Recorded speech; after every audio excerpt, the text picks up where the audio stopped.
Okay, good evening, ladies and gentlemen. I'd like to call this meeting to order for the City Council meeting of June 2nd, 2026. Madam Clerk, can you please call the roll? Councilmember Aguilera. Councilmember Batalla. Here. Councilmember Soto. Here. Mayor Pro Tem Flores. Here. Mayor Patino. Here. So we'll now move on to public comment, and I have one request to speak. Nicole Bryant.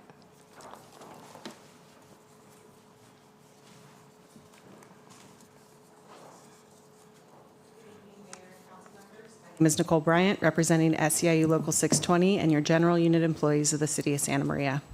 The members standing behind me have taken time off work to be here ahead of your closed session to respectfully ask that the bargaining authority you grant your negotiating team reflects the city's stated organizational values, treating others with dignity, respect, and fairness. Right now, the direction being proposed does not meet that standard. SEIU members are being asked to absorb a 5% pay cut and up to 20% reduction in medical contributions, while other bargaining units are receiving cost of living increases, 4% for fire, 5% for police this year, plus additional equity and salary step adjustments, while maintaining their employer-paid medical benefits. That is not teamwork and shared responsibility. That is unequal treatment. Their signs show what these proposals actually mean, not abstract percentages, but real impacts. Thousands of dollars lost from household budgets, and real financial instability for families who serve this community. At a time when inflation has risen to 3.7% over last year, the cost of gas now well over $5.50 per gallon, they can't afford to take these cuts. Can you? I will remind you that over 70% of SEIU members are City of Santa Maria residents. As I've said before, cuts to their wages don't just impact individuals. They pull money directly from this local economy. And I also want to be clear about what's being presented in tonight's budget alongside these proposed cuts. The budget before you includes approximately $1,280,000 in increased general fund and Measure U supplemental spending requests. By comparison, the proposed 5% wage reduction for SEIU represents an estimated $1,573,000 in savings across all funds, not just general fund and Measure U. Reminder that over half of SEIU employees are funded through enterprise funds. Those numbers matter because they show that these proposed reductions to SEIU are not being brought forward as a necessary solution to the structural deficit. Instead, they are being used to offset the pay for new spending requests included in this budget. That is a policy choice, and it raises a fundamental question of priorities, whether balancing and new expenditures should come at the direct expense of the frontline workforce that delivers your day-to-day city services. As you consider the authority you give your bargaining team tonight, I urge you to set clear direction, that compensation and benefits decisions align with your goal of being an employer of choice, and that you act in line with your organizational values. You state that you strive to treat all people with dignity, respect, and fairness.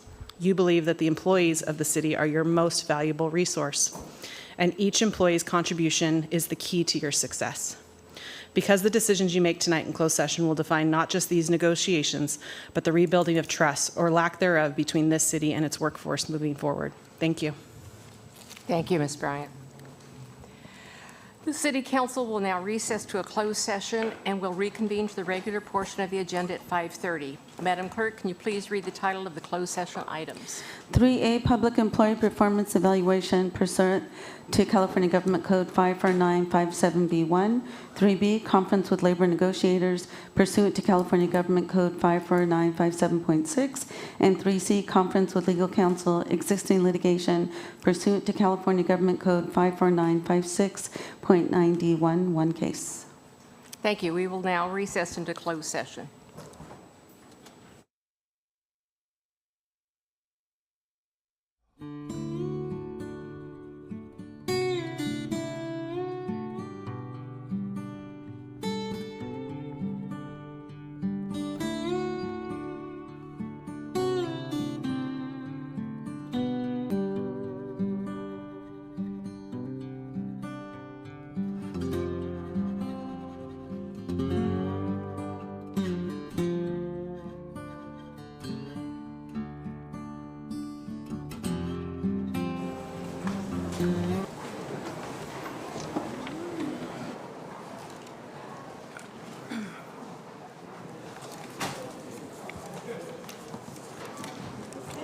I would like to note that the interpreter for this evening is Jose Gonzalez. Please raise your hand and ask him, he's right there in the back, for a listening device if you would like interpretation services. Antes de llamar a la Junta Orden, me gustaría notar que contamos con servicios de interpretación para esta Junta y el señor González está sentado atrás. I'd like to call this meeting to order for the City Council meeting of June 2nd, 2026. Madam Clerk, can you please call the roll? Yes, Councilmember Aguilera. Here. Councilmember Batalla. Here. Councilmember Soto. Here. Mayor Pro Tem Flores. Here. Mayor Patino. Here. We had the pictures. Can we get those pictures back up on the screen, or is it too late?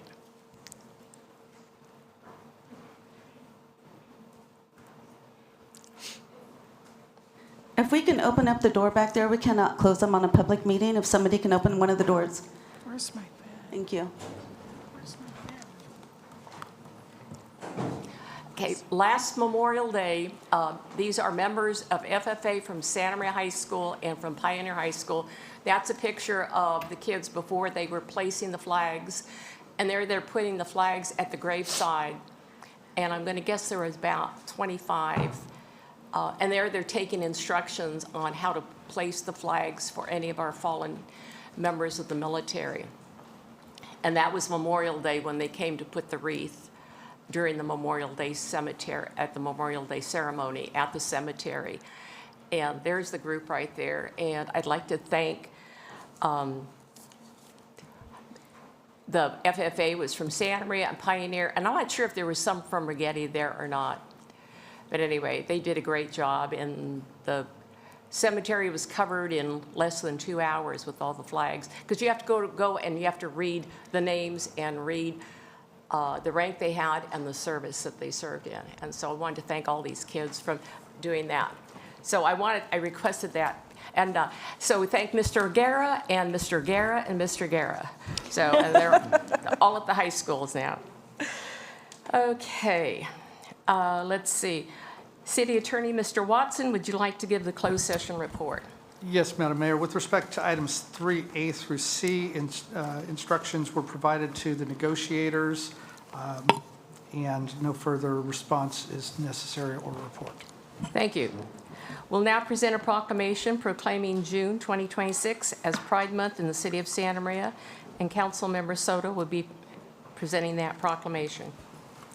Thank you, Madam Mayor. I am so honored to present this proclamation in honor of LGBTQ+ Pride Month. Whereas the city of Santa Maria has a diverse lesbian, gay, bisexual, transgender, queer, and more LGBTQ+ community and is committed to supporting visibility, dignity, and equity for all people. And whereas many residents who contribute to the enrichment of Santa Maria are part of the LGBTQ+ community. And whereas significant advancements have been made with respect to equitable treatments of LGBTQ+ persons throughout the nation and around the world. And it is important for cities like Santa Maria to stand up and show support for residents of the LGBTQ+ community. And whereas June is recognized as LGBTQ+ Pride Month in many cities across the United States and has become a symbolic month in which the LGBTQ+ community and its supporters come together in various celebrations of Pride to commemorate the Stonewall riots when LGBTQ+ people rose up and fought against discriminatory criminal laws that have since been declared unconstitutional. And whereas in the movement towards equal rights for the LGBTQ+ community, the city celebrates their resilience and their hard-won victories to advance acceptance and equality.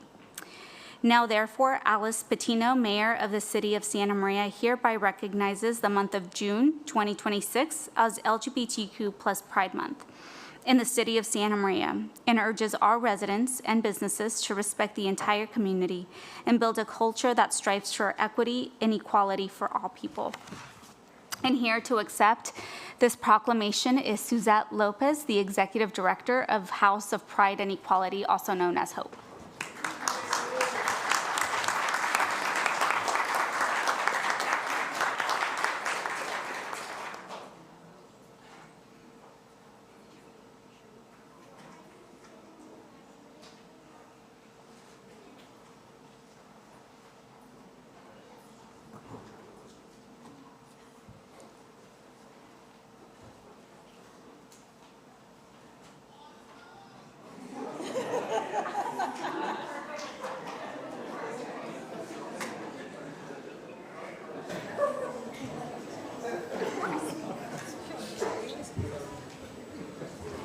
Good evening, Madam Mayor and the rest of Santa Maria City Council. I'd like to thank you so much for sending a message of inclusivity to the city of Santa Maria. Les queremos dar las gracias por mandar un mensaje de inclusividad a la ciudad de Santa Maria. You guys are making a statement by doing this. I'm sure there's a kid out there by hearing this, you know, they are knowing that Santa Maria is focusing on having a more inclusive and progressive city. So thank you so much for being a part of this. I'd like to also invite you to Santa Maria Pride this Saturday. I know I've reached out to a few of you. Some have gotten back to me. I'd love for y'all to join us. We are going to have representation from other cities and some other areas. So we'd love to have Santa Maria City Council represent us there too. Thank you guys so much. Have a good one. Thank you. Thank you, Ms. Lopez. The next item on the agenda is public comment. Madam Clerk, do we have any public comment? This one, I'm not sure. 'Cause I didn't write it. Okay, and these are for items that are not on the agenda. So, because we will be coming up to other items later. Nicole Bryant?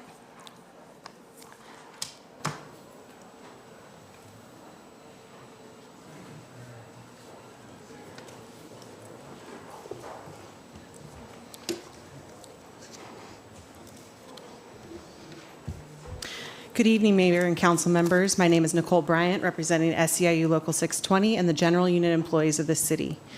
You see more employees here now than there were earlier. Many of them are in the hallway, I believe. And that's because after finishing their shifts serving this community, they came here to be present, to stand together, and to have their message heard.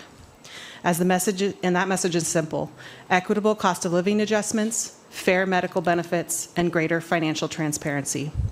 Right now, the city is asking SEIU members to take a 5% pay cut and a 20% reduction to medical contributions, while at the same time, fire employees are scheduled to receive a 4% COLA in July. Police employees received a 5% COLA earlier this year and are set for another equity adjustment and additional salary step adjustments, while both groups continue to receive their employer-paid medical benefits. That is not equity. That is not shared sacrifice, and it does not align with the city's own values. Behind me are the faces of that impact. These are the employees who maintain your parks, run your recreation programs, maintain the pool, process building permits, maintain infrastructure, and collect your trash daily. They deliver and ensure that you have clean drinking water and that you don't get dysentery, because people forget that there's more to public safety than police and fire. Our members are not asking for special treatment. They are asking for fair treatment. And tonight, as you both consider both your preliminary budget and a tax measure, that fairness matters more than ever. Because if the city is asking the public to invest more into Santa Maria's future, then the city must also demonstrate that it is investing equitably in its own workforce, applying solutions evenly across all groups, and not balancing the budget on the backs of just one segment of employees. We have supported responsible solutions in the past. We support common sense reserve policies and long-term sustainability. This hasn't changed, and we wish to partner with the city again in the very near future and work together to support the ballot measure. But fiscal responsibility and workforce equity must go hand in hand. A city cannot be an employer of choice while asking one group to fall behind. And a community cannot stand strong when the people who serve it are treated unequally. So tonight, we ask you, as you move forward with your budget and any ballot measure, commit to equity, commit to balance, and commit to a shared responsibility. Because these employees standing behind me are not just your workforce. They are your residents, your constituents, and your community. Thank you. Thank you. Scott Washburn.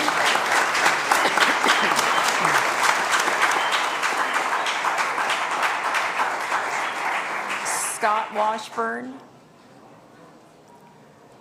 Liam G. Oh, I'm sorry. And followed by Liam G. Hi, I'm here for a traffic and safety concern over at Main Street and Concord. That's over by the Starbucks off the off-ramp. Then you got the Chevrolet there.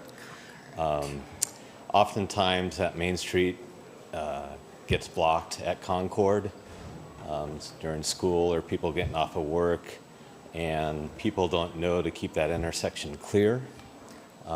You have the senior living right there, where you frequently have ambulances and fire trucks coming in and getting people, and you have an intersection that's blocked.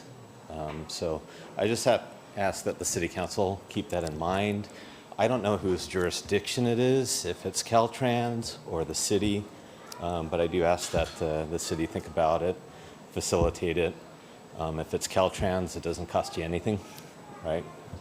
Piece of white tape down, maybe say keep clear. That's it. Thank you. Thank you. I just made eye contact with Mr. Fulgoni, so he's will got talk to him. your information, and he will take care of it for you. Okay, appreciate it. Thank you. Thank you. Liam G. Followed by Chad Connolly. Good evening. Good evening, Mayor Patino, and hello, City Council members. My name is Liam Gallo. I work with the Northern Santa Barbara County United Way. We provide basic needs services like housing navigation and free income tax preparation. We also run some literacy programs for children. I have worked with them for 6 years. I currently serve as their co-CEO. When Eddie retires in August, I'll take over as CEO. The feeling that I want to communicate is one of good tidings for the city of Santa Maria, because there was a critical change that occurred Monday, June 1. Ramon Gallo, my father, started as the Recreation and Parks Department's director. A round of applause for him. Yeah. I do come in part to embarrass him just a little bit by, making a grandstanding thing about it. But also, I know that many will leave before there is a formal acknowledgement and before he's brought up, because he's at the end of the agenda. People typically leave. So I wanted to front load that, and also to provide to everybody not just that sort of funniness, but he comes from the city of Lancaster with an extensive experience of developing capital projects for cities, creating meaningful programming for community, and for empowering community leaders to create more good behind him. He's known for bringing people up, for getting people into positions from below, into management, into wherever they want to go. His thing is that he inspires people. And I feel that while I'm lucky that he gets to be here where I've been working for 6 years, the city of Santa Maria is incredibly lucky to have someone like him in their ranks. And if I'm here to serve a purpose, or if I'm going to create action, city council members, when we're designing budgets, please trust what he and his team come up with as far as developments for your infrastructure and improvements to your community programs. I think that you should trust me for now in the way that matters, but then you won't have to trust at all. He'll start to speak for himself and his work. He doesn't like to grandstand. He would never do something like this. I would have to do it for him.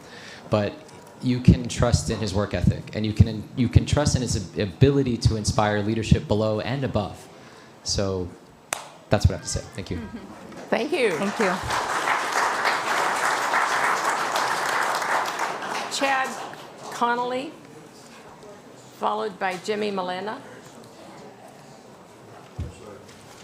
Hi, I'm here to talk for JLD Boxing Academy. Recently, they moved from the Town Center Mall to a location on Betaravia. This was about a month and a half ago. It was a big project. All of us, parents, everybody got together. We made the big move. We were informed about 2 weeks ago that we cannot operate anymore due to a light industrial zoning area. So now our kids, they can't train. Myself as a parent, and one of my children been training there for the last 5.5 years. I've watched them develop. I've watched them learn respect, discipline, anger management. And I've watched all the other kids grow as well. And it's inspired me to become a coach for these kids. Now we have no place for them because the city shut us down. We promote to keep our kids off the street. We don't want them joining gangs. We don't want them doing drugs. We don't want them drinking. But the way this has all been put out, we can't even operate. They have to get the conditional use permit, which is, amount of money, right? Which is, if they don't have income, how are they going to do that? City of Santa Maria should be promoting businesses like this to keep our kids off the street, for them to learn proper ways of life. I don't want my child on the streets. I want my child learning a discipline. And what's happening right now, it's very disappointing. There's a whole bunch of JLD parents out in the foyer right now supporting this. All our kids are here, and I just don't see why we can't get a temporary, at least, to let us open the doors so he can create revenue to pay these fees over time or whatever, so that we can keep these kids training. We got junior Golden Gloves this weekend. We tried to do a fundraiser, was shut down because anything to do with JLD, we couldn't get a permit for it. So, it's cost out of our pocket. That's fine. We're going to go to the Golden Gloves in LA, and that's a 3-day event. But also, we got another young fighter, really up and coming star. He's going to Las Vegas to fight on the Mike Tyson card. I don't see how you can just shut things down that easy without really thinking about the kids. The kids are the most important thing anywheres, for me, for everybody. And everybody's kids should be the first thing first, not about money, not about shutting a business down. You want to promote business, we need to promote business and keep these kids safe and off the streets. That's all I have to say. Thank you. Thank you. Mr. Connolly.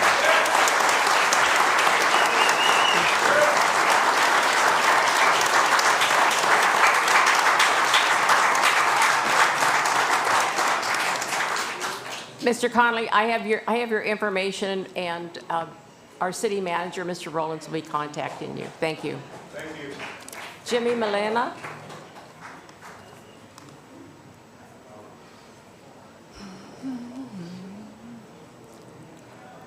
Alexandria Lopez.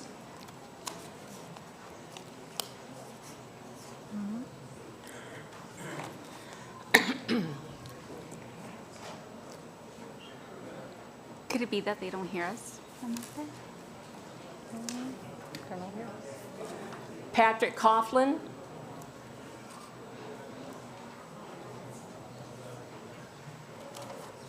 I'm going to call the last 3 names I have were Jimmy Malena. Oh, they're his. Oh, okay. Jimmy Malena?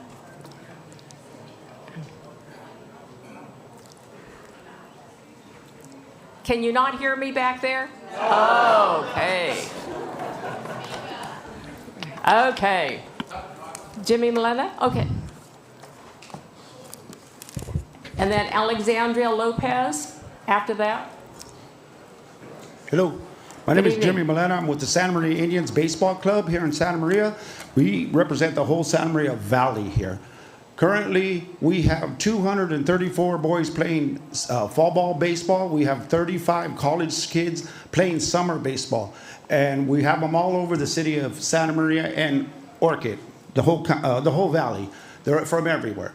The Santa Maria Indians are in the forefront for the Elks Field, renovating Elks Field. We're in the process of trying to get a scoreboard. We're bumping corners everywhere. We can't get our scoreboard for the last year and a half. Alex Posadas get us a letter.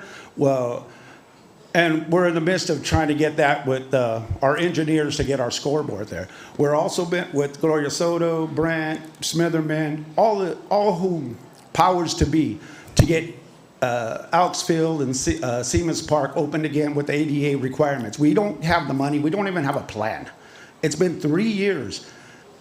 And I know we're broke. We don't have the money. But we've been spending money in different areas. We need to get back to the kids and have the places that we have already and build that up. We don't need to be building new stuff if we can't even have lights at Manami Center. I can't rent Manami Center because it has no lights. What? We have Atkinson Park. We have Siemens Park that's shut down. It's time that the city council, we get down, we skip Parks and Rec if we have to. And we need somebody to step up. And this right here, step up and get us some grant money. Oh, there's no grants for used projects, only for new stuff. We need you people to step up and help us out. We got fields all over the place that need to be revamped. Miramonte needs to be revamped. We have a swimming pool that needs to be revamped. All our local stuff has to be fixed. We need to start time to step up for the kids. And I know everybody said the excuse, we have no money. I understand that. I have no money. But we have to make do with what we got. We have a new director here. You need to know, you know, walk the city of Santa Maria, you need to walk around, and out county, wherever you have to go. And the kids have to come first, and the elderly. And we have all these senior citizen projects that are costing so much money. We're raising the prices on the senior citizens. I'm a senior citizen now. So we need to step up. It's time to open up Seamus Park. It's time to get it ADA approved. If you guys can't do it, then we need to find new council members and we need to find more new ADs. We got a new AD coming in, a director coming in, and I'm serious. It's over. Or next time I come in here, I'm coming in with 1,000 people, 1,000 kids, like we did Alice Patino with Save the Fields. We came in with 1,000 people, and I could do that too, just like this. The Santa Maria Valley needs you people to step up. It's time. Stop making excuses. It's time to help. Thank you. Jimmy Molina, Santa Maria. Thank you, Melody.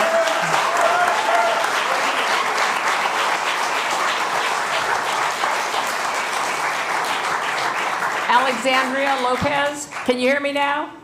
Yes. Okay, Alexandria Lopez.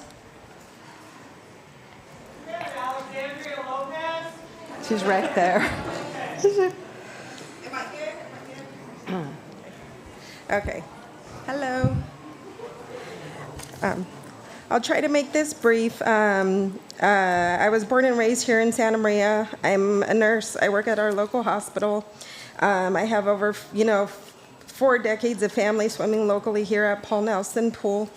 Okay, are you going to speak on the Paul Nelson Pool? Yeah. Okay, that's not right now. Oh, that's not right now. This is just public comment on anything that's not on the agenda. Oh, okay. I didn't know Okay, that. thank you. I will call you back. Patrick Coughlin. It's for the pool. Got it. Okay, thank you very much. So now we'll go to the consent calendar. Does anyone have any items they wish to pull for discussion? None? No, this is on the consent calendar. Consent calendar. Consent calendar only. No. None?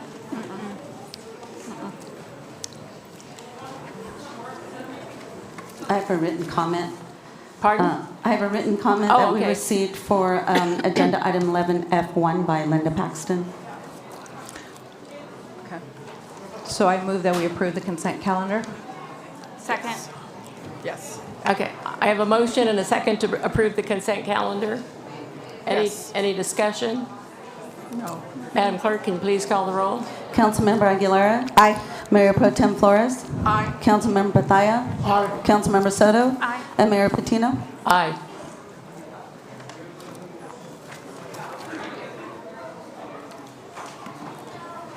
Okay, next item is item 12A, which is the public hearing on preliminary fiscal year budget development director. Rebecca Campbell would be, excuse me, I think I'm losing my voice again. Before I turn this over to Ms. Campbell for the budget discussion, it's important that I address the proposed pool closure, and I see there are a lot of swimmers here tonight. So,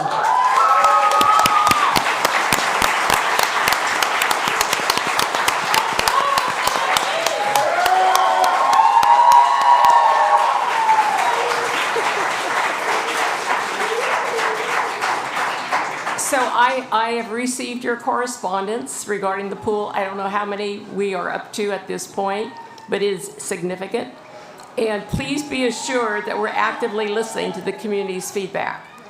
So rather than moving forward with an immediate closure, I'm requesting that the staff schedule a meeting to work closely with the leadership of the Santa Maria Swim Club. And if Mr. Cashmore is here, I would suggest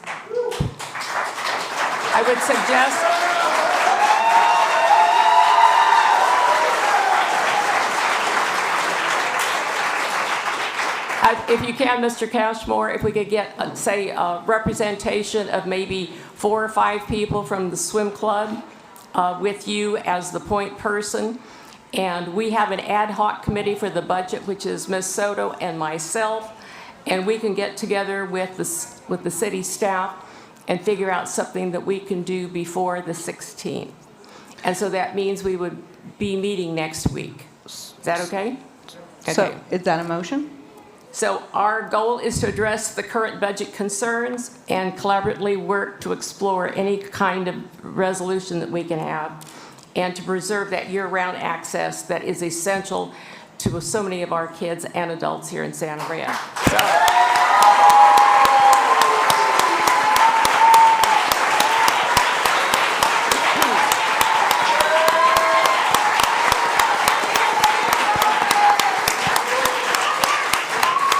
So, Mr. Watson, do I have to have then a form of a motion, or we just pull it? I think by acclamation, we received the message. So it sounds like you guys will be meeting with the directors. Okay. Because this is only a presentation of the budget. This is Yeah, not final this is just a action. presentation, and then we had different points that we were in considering tonight.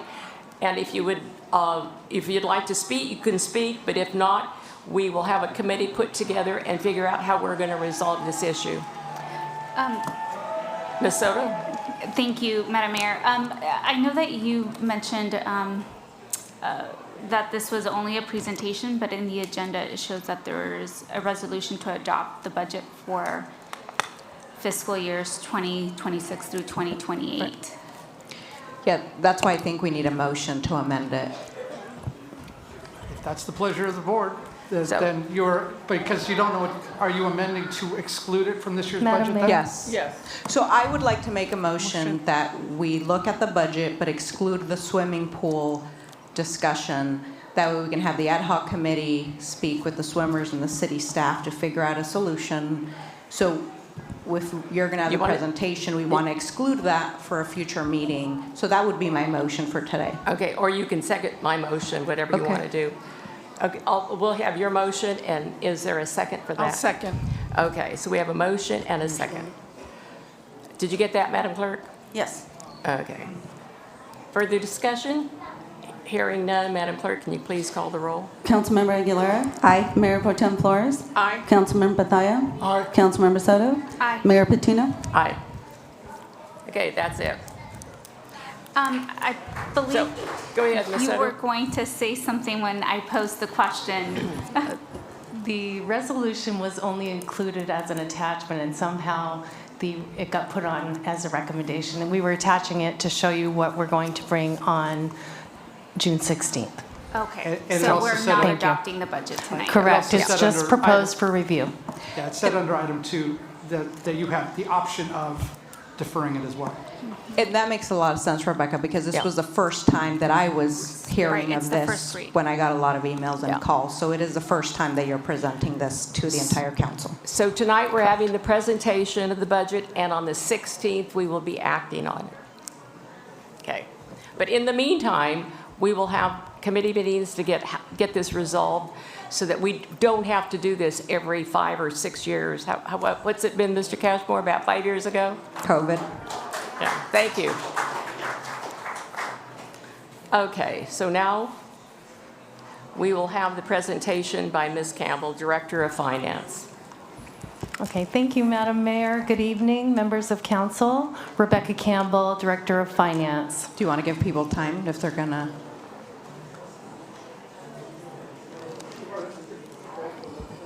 Yeah. Yeah. If you guys. Thank you. So you guys can head out unless you want to listen to a very boring financial presentation. Thank you for coming. Thank you all for coming. Really appreciate you guys being really involved and engaged. You are more than welcome. You are more than welcome to stay.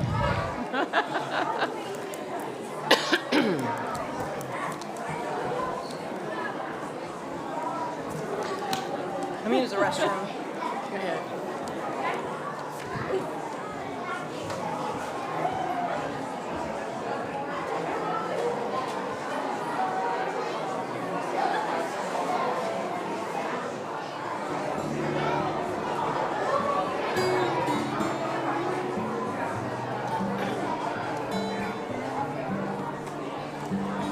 way I get.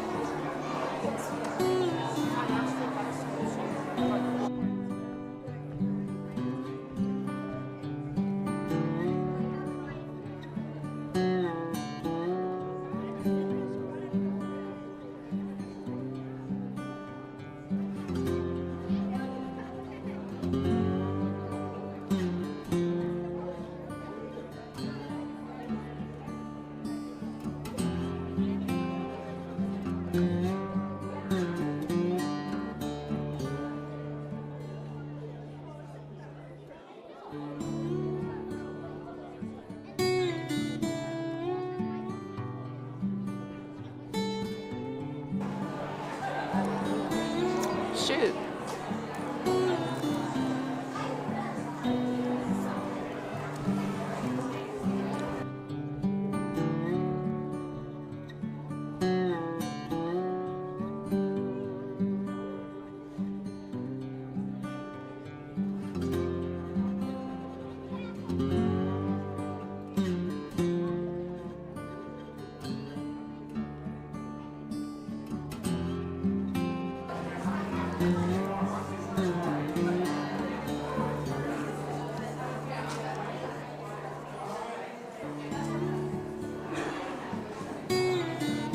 Okay, Ms. Campbell.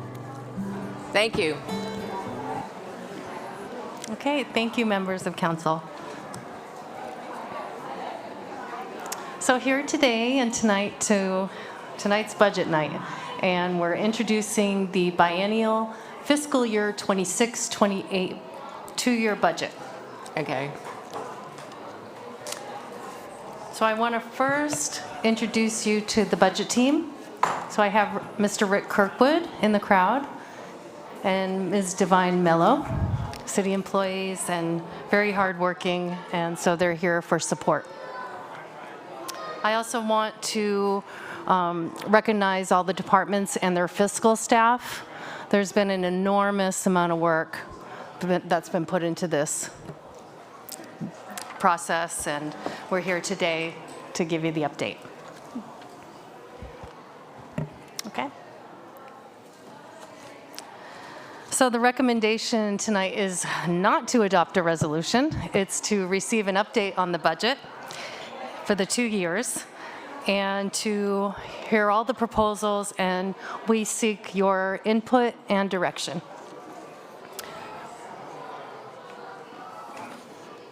So this is a proposed budget. It's a budget plan. We provide a recommendation to you, and as council members, you will plan to adopt the budget, and we ask that you will do that at our next scheduled meeting. Looking at, as we prepared for tonight, it's been a long process. So last year at this time, the budget was adopted, resolving $25.1 million deficit using one-time reserves.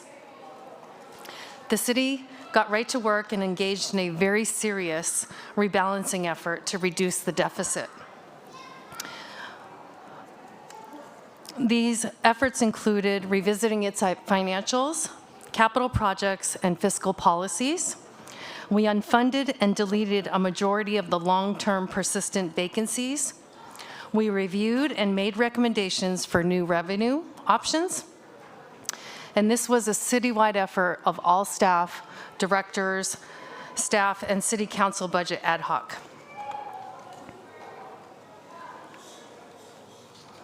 We kicked off the budget process in January of 2026. In February of 2026, the city council set its goals. Departments submitted their budgets in February, and recommendations were developed. We're here today to present the proposed fiscal year 26 through 28 biennial budget. Director, do you mind if we can turn on the monitors so we can follow along before you continue with your presentation?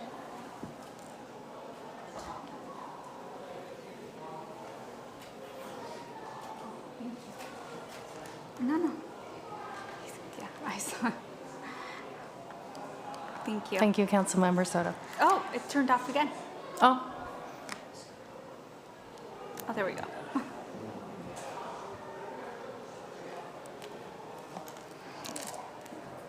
Is it okay? Yes, thank you. Okay, great, thank you. And then next meeting, June 16th, the City Council will adopt a 2-year fiscal year budget that includes both fiscal years 26-27 and 27-28. A lot of fine print here. So at the City Council Goal Setting Workshop that was held on February 28th of 2026, discussion ensued regarding roles and expectations, effective governance, recent accomplishments, community and global trends. The goals on the slide reflect what is most important and pressing for our decision makers, yourselves, as they consider community issues and concerns. Working from the top of the list, fiscal management while optimizing service delivery, public safety and code compliance, infrastructure, recreation and park spaces, recreation and parks programs for youth and seniors, housing and homelessness, and economic development. This shows the city's organizational structure. Understanding this organizational structure is important because it illustrates how policy direction from voters, city council, and advisory bodies is translated into operational activities and financial resources across all city departments.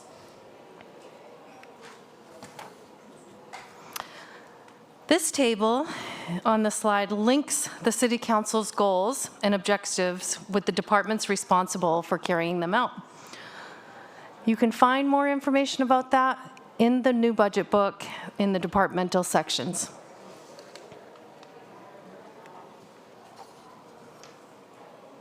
Okay, jumping into the operational, propose, and city financials. Okay. So this represents all of the city's operating funds. So the City of Santa Maria categorizes operating revenues into 6 major categories, each with distinct revenue characteristics. Looking at the top section of the chart on the right, operating revenues and transfers are anticipated to be $284.4 million in 26-27 and $279.1 million in fiscal year 27-28. And we'll review more about the revenues as we go along in the presentation. The top pie chart shows that enterprise funding makes up almost 48% of the revenue. Taxes is the second highest funding source for the city at 34.5%. And other revenue is made up of credit card processing fees, transfers in, cost allocation charges, and represents 7.6% of our sources. Back to the chart on the right, looking at the bottom section shows our expenses. So expenses are comprised of $303.6 million for fiscal year 26-27 and $340.5 million for fiscal year 27-28, as compared to $329 million in fiscal year 25-26. The bottom pie chart shows that utilities has 43.2% of the expenses, and public safety is the next highest at 28.3%. The operating funds do not include, in these charts, they do not include capital projects, internal service funds, or mitigation funds.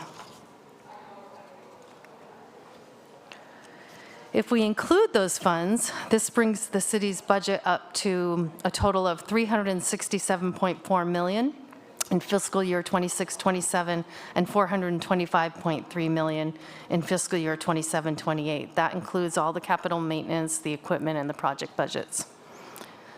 This year, services and supplies has topped personnel costs. This is because this chart includes all of it, and it includes utilities costs, and because personnel costs were reduced in the budget this current fiscal year 25-26 on January 20th and throughout the budget. So last year, personnel costs exceeded services and supplies by 5%, but now it's below. Personnel costs include salaries, benefits, workers' compensation insurance, and retirement costs, including our pension unfunded liability. Citywide personnel costs total $134.5 million for fiscal year 26-27, 137.4 for fiscal year 27-28, with public safety departments making up nearly 50% of those costs for both fiscal years. In fiscal year 26-27, Measure U funds of $24.6 million in city personnel costs. They include $10.7 million for the police department and $10.3 million for the fire department personnel costs. In all, the capital projects budget for the biennium consists of 52 capital projects representing approximately $158.3 million in appropriations. Transfers include a transfer out to library from the general fund, $3.6 million, and cost allocation plan transfers. And debt service includes the last payment of the computer-aided dispatch records management system payment and the payment for the water bonds of $3.6 million, which will the last year will be fiscal year 35-36. Oh.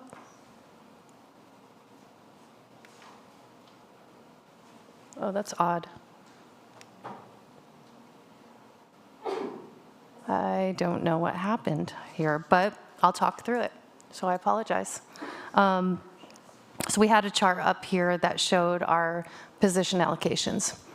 And so in fiscal year 25-26, we had 741.6 full-time equivalent positions. As part of the rebalancing initiative, on January 20th, the current year's budget was amended and reduced personnel by 24 full-time equivalent positions, decreasing regular and part-time salaries and benefits by almost $7.6 million. It's important to note that the elimination of these positions did not result in any layoffs. The fiscal year 26-27 budget decreases our positions from 741.6 to 703.8. A decrease of, and the head count is 713. So that's a decrease of 39 positions from fiscal year 25-26 mid-cycle adopted budget. That includes a deletion of 38 positions in the general fund, a reduction of 2 positions in the library fund, 2 positions in the enterprise funds, the shift of 4 positions from the general fund to the assessment districts, and the shift of 4 positions from the general fund to the general liability fund. Also note that there are no layoffs anticipated with these reductions. Okay, we'll take a little closer look at general fund and Measure U now. Okay, so this chart is the general fund. It does not include Measure U. The general fund's revenues and transfers are anticipated to be $107.6 million in fiscal year 26-27 and $101.4 in fiscal year 27-28. The 2-year budget for the general fund expenses are $107.6 for fiscal year 26-27, $109 million for fiscal year 27-28. The biennial budget shows that a significant structural imbalance still remains, with ongoing expenditures exceeding ongoing revenues by $7.3 million in fiscal year 26-27 and $7.9 million in fiscal year 27-28. Fiscal year 26-27 represents a $7.3 million transfer in from LEAF reserves to balance the budget. Will leave a balance less than $1 million in LEAF. The staff report, I want to note that the staff report outlined that we anticipated ending the LEAF balance of $6.8 million. However, we met with our auditors on Friday afternoon, going into the weekend, and our auditor gave us an update on the fiscal year 23-24 audit process. And what it's showing is that our LEAF balance is less than we anticipated. During the audit process, we learned that the capital and general fund revenues were overstated that year due to an incorrect transfer involving LEAF reserves. The transaction resulted in capital and general fund reserve balances appearing higher than they actually were and what was available, creating an unrealistic representation of available resources. Based on current analysis, the proposed 26-27 budget remains balanced through the planned use of this $7.3 million transfer from LEAF. However, after correcting for the overstatement and accounting for planned reserve usage, LEAF reserves are projected to be less than $1 million by the end of fiscal year 26-27, if we fully utilize them. This significantly limits the city's financial flexibility and increases the importance of addressing ongoing structural budget challenges as we move forward into fiscal year 27-28. Looking at the pie charts for the general fund, taxes make up over 65% of the revenue sources. Other revenues and transfers equate to 16.1% for fiscal year 26-27. That is reduced in 27-28 because we don't see that transfer in coming from reserves. On the expense side, salaries and benefits make up 69% of the general fund costs. Services and supplies are just over 25%, where capital expenses are less than 1%.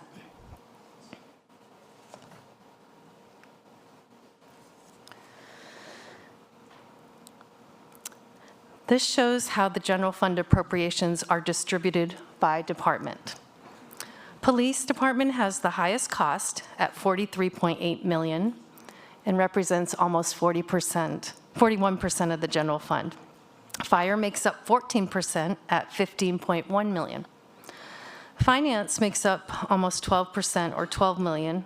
However, the finance department contains the transfers out from the general fund.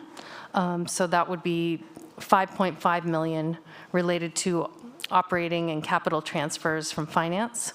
The general fund subsidy of the library, $3.6 million.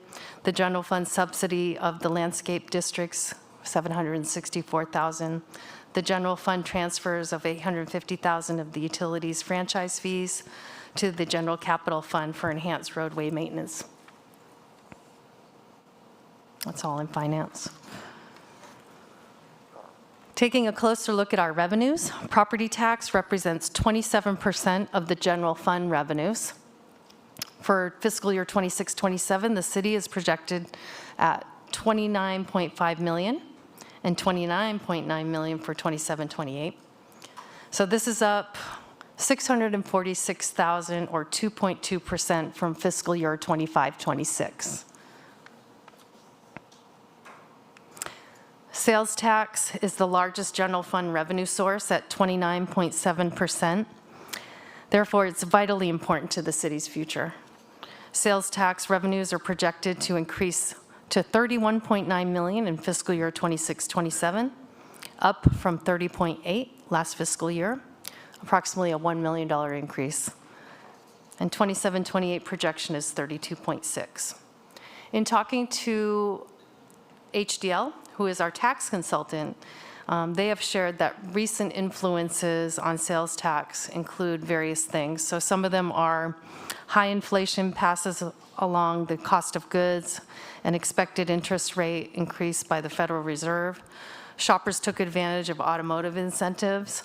Shoppers took advantage of retail e-commerce summer promotions that led to increased allocations from the countywide use tax pool.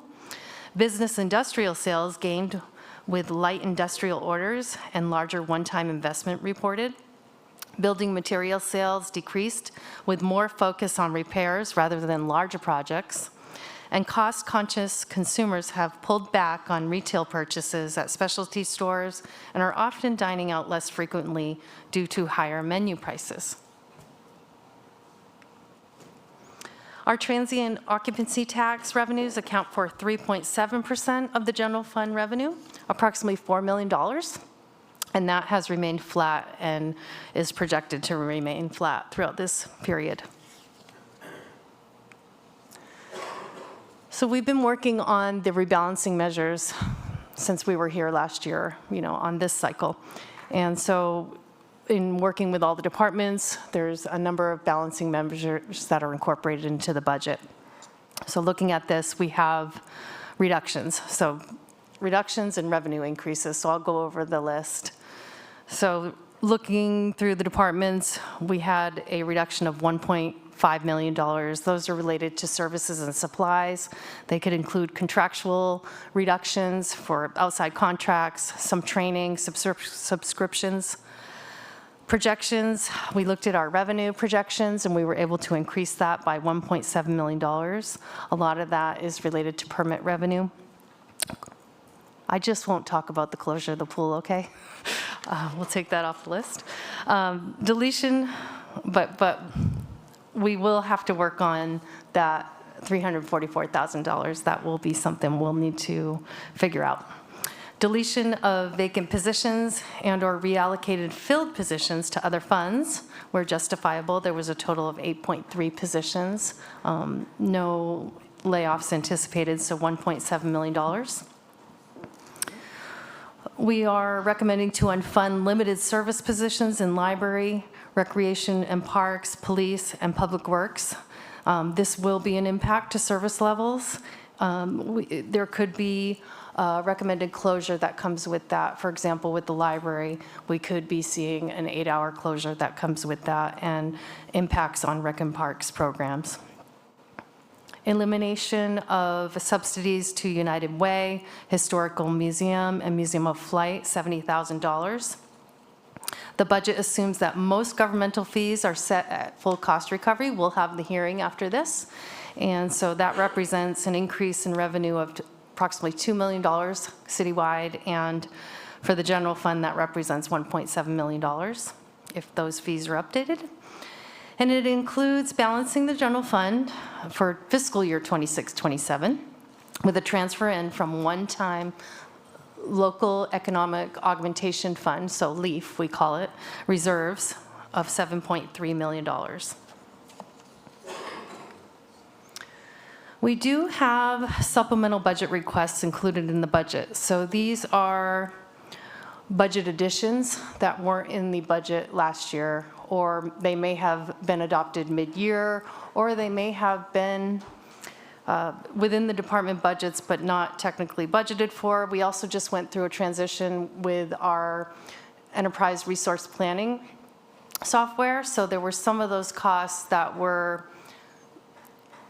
how they were handled in the old system were paid out of revenue accounts. So now we have to actually budget them in an expense account, but they're revenue backed.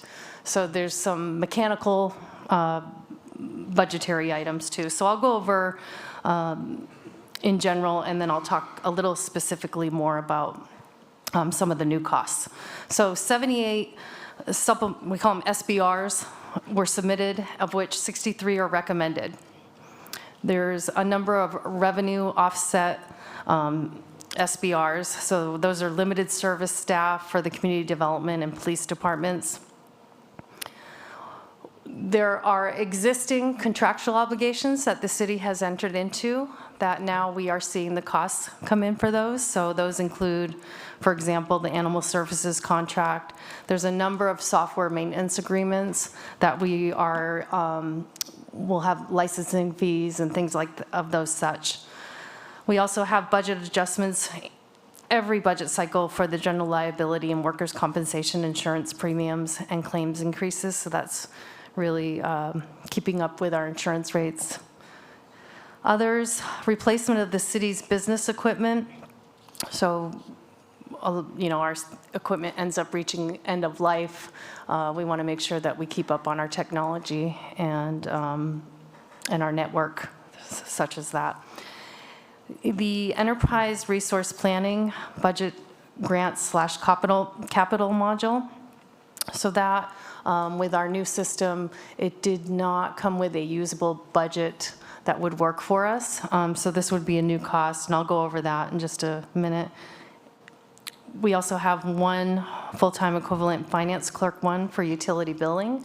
This would be offset with, well, it would be paid for by the utility fees for that. Police department software. Some of this was existing and some of it is new. I'll go over the new software.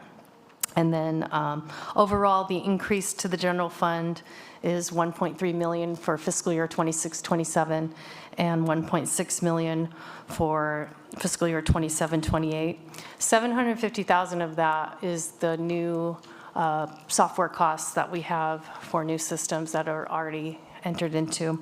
There's about $338,000 that are new costs in fiscal year 26-27. So we have $60,000 for the tax measure consultant. We put it in the proposed budget, so that would be a one-time cost, and that item will come before you at a future date. We have $170,000 for the consultant services for the annual comprehensive financial report. The city's been behind on its ACFR, we call it the ACFR, reporting since 2018. The goal of my department is to get that caught up, but one late report causes the next report to be late. So over time, it's going to, I anticipate either a 2 or 3 year project. The hope is to get it caught up in 2 years. So this would be a one-time 3-year cost for that. The budget grant and capital improvement project module. So this would be a new portion for our ERP. We do have project savings to cover the first year in the installation, but it will be a new cost in fiscal year 27-28 for the licensing costs. What this will provide is we will be doing, everything will be in one system, and the departments will be working in that system. It will have transparency. You can create dashboards so you can see in real time what expenses are doing. We believe also that we will dial in costs and be able to budget more accurately, closer to what the cost is. We'll have more tools to budget closer to what the cost is. And so we believe ultimately, you know, we think it'll pay for itself. The police department, so the new cost on the budget module is $252,000 in the second biennial budget. The police department has some artificial intelligence for the communications division, and so that's a new cost of $100,000. There's also a new cost of to increase backgrounds, $3,700, and also for the police department, there's an access control request for access control in their department for $5,000. So a total of $338,700 in new costs for fiscal year 26-27, and $590,700 for 27-28.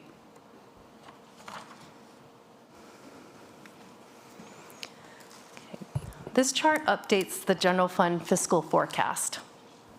Expenses are shown in burgundy, revenues in green on the line, and then the gap, or the structural deficit, is shown in the blue space. For fiscal year 25-26, we showed that costs were plateauing revenues, so you can see that point there where it goes all the way up, but action was taken on January 20th to bring down the gap. The chart shows that we are not out of hot water and that there's more work to do to close the deficit. The chart shows the true ongoing gap. The existing gap in fiscal year 26-27 continues to grow each year into the future, and that's without any changes.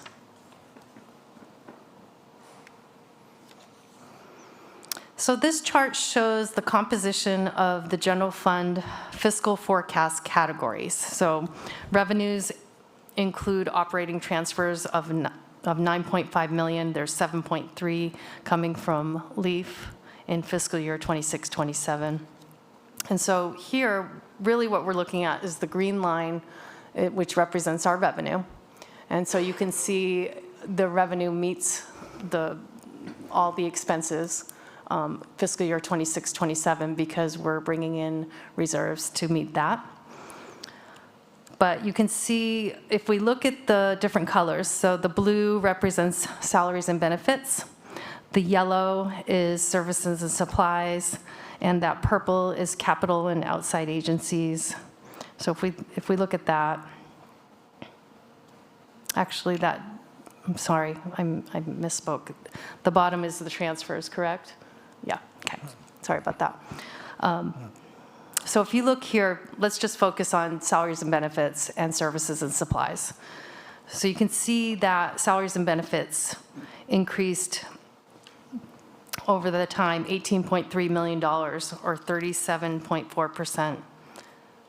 And that would be from fiscal year 1920 to 24-25, that we've seen a drastic increase. And you can see that in the chart. The blue area is the area that is going up. So it's our salaries and benefits costs that have gone up significantly. For services and supplies, there's also been an increase there. We increased in 1920, so I would say this is before COVID, when the budget was adopted, 14.9 million, and now we're up at 24.6 million, fiscal year 24-25. So that's up $9.7 million, or 65% increases. So why? Why are we up so much? The cost of service has gone up for services and supplies. So it includes your utility charges. It includes water, refuse, sewer, professional services like animal services, and then your internal service fund rental rates. Also, the city, we are subject to state mandates. And so state and federal mandates continue to expand to local governments' responsibilities in areas such as housing, environmental compliance, homeless response, labor regulations, public transparency, and infrastructure accessibility. While these requirements advance important public policy objectives, many are implemented with limited or no ongoing funding support, creating additional pressure on our city's general fund and funds to address the priorities. Mandates that cause budget pressures that we talk about at our finance conference and in the city we experience are the SB 1383 organics recycling, the housing, and the RENA. I won't spell it out, but the RENA, it's all the housing compliance under the state rules, stormwater permits, homelessness response, pension and retiree health obligations, cybersecurity requirements. We're going to have a new requirement where we have to change our domain to a .gov. That's all an unfunded cost. And also the Americans with Disabilities Access Compliance unfunded mandates. Okay, so these charts, hopefully you can see them on your monitors a little closer. So this, going over some of our personnel costs that, have made those costs drastically go up. Personnel costs are the first largest spending category and includes salaries, benefits, workers' comp, insurance, general liability insurance, health insurance, retirement costs, including our unfunded liability for pension. This budget includes increases starting July 1 for 2026 for compensations set in the memorandum of understanding agreements. So these are already contractually obligated costs for Santa Maria Police Officers Association and for the Santa Maria City Firefighters Union. There's costs that are increasing on July 1st of 2026 that are included in the budget. The budget includes the minimum required contribution towards CalPERS, unfunded actuarial liability, factored into the 25-26 budget and the next budgets. The latest actuarial increase, the minimum required contribution to 18.4 million. So that was up approximately $1 million just for the increase, or 6%. Looking at the city's health coverage, so budgeted health insurance premiums paid by the city on behalf of the employees from the general fund has increased from $3.67 million in fiscal year 2021 to $8.87 million in fiscal year 26-27. The city allocates the cost of its self-insured workers' compensation program, or workers' comp. This amount allocated to the general fund has increased from $3.44 million in fiscal year 2021 to $6.94 million in program year 26-27. The city allocates costs for its self-insured liability program, otherwise known as general liability. And so that amount has also drastically increased over the years from $1.7 million for fiscal year 2021 to $6.34 million today. I don't Ms. know. Campbell, a question. Is Santa Maria sort of comparable to other cities in the increases on the insurances? Yes. Yes. You know, at other agencies, they're experiencing those. I talked to someone the other night, they had Some a of 14%. that is like triple the Yeah. amount. Yeah. Yeah. It's the industry, it's the providers, it's different law changes, it's, you know, things that we have to keep up with, and we have to have insurance. So, And this is sort of a loaded question, but how do we compare, say, with other states? Okay. my guess is that That's okay. it's tough I for saw them our too. attorney laughing at me. Well, My guess is that it's tough for them too. You know, Thank you. it's just, okay. You know, I apologize for the jumble. I don't know how that happened. Seems like something happened with the presentation that was provided. So, but I'll talk you through it. So this is Measure U. Measure U fund, which is different than the general fund. And so its revenues are anticipated to be $26.8 million for fiscal year 26-27 and $27.3 for 27-28. Measure U fund expenses are 28.3, so higher than the revenues, and 28.9 for fiscal year 27-28. 69% of Measure U dollars support 132 full-time equivalent positions at the city, throughout the city. A structural imbalance still remains as Measure U expenses exceed revenue projections. So for fiscal year 26-27, the imbalance would be covered through a one-time unassigned fund balance. However, that's not projected to reoccur in fiscal year 27-28. So we'll have to address that. This slide shows the distribution of costs for Measure U dollars. Measure U supports 21.5% of the police department's budget, 44.8% of the fire department's budget, almost 16% for recreation and parks budget, and almost 12% of the library's budget.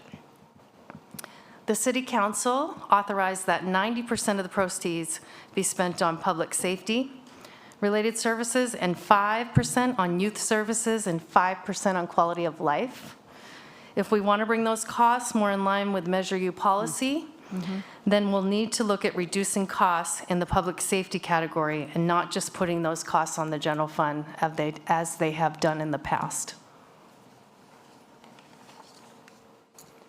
Okay, now we'll transition to the enterprise funds. Okay, so enterprise funds are comprised of water resources, that's water and wastewater, solid waste, transit, and radio funds. Enterprise funds make up almost 48% of the total revenue in the budget and for fiscal year 26-27. So enterprise funds are funded from fees and you know, they're self-sustaining funds. They have their own funding sources through studies and fees to the ratepayers. Enterprise funds make up almost 49% of the total expenses in the whole budget.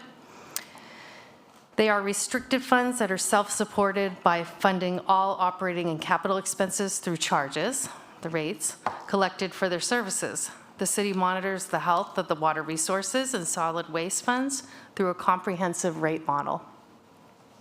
The rate model considers revenue requirements as well as the cost of service to ensure adequate funding for operating and capital infrastructure costs are necessary to provide service. Several large capital projects for water resources funds are proposed in this 2-year cycle. They are listed in the budget book, and so there's going to be a lot of activity for water resources in the upcoming years. Radio fund accounts for and houses the cost for anticipated revenues associated with the city's 700 megahertz trunked radio communication system and other technology related that can be utilized by our partners and other municipalities and school districts. So the surplus shown for the radio fund relates to holding funds for replacement of that system eventually. And also for the water resources and solid waste, the deficit there is they're operating off of their fund balance for that.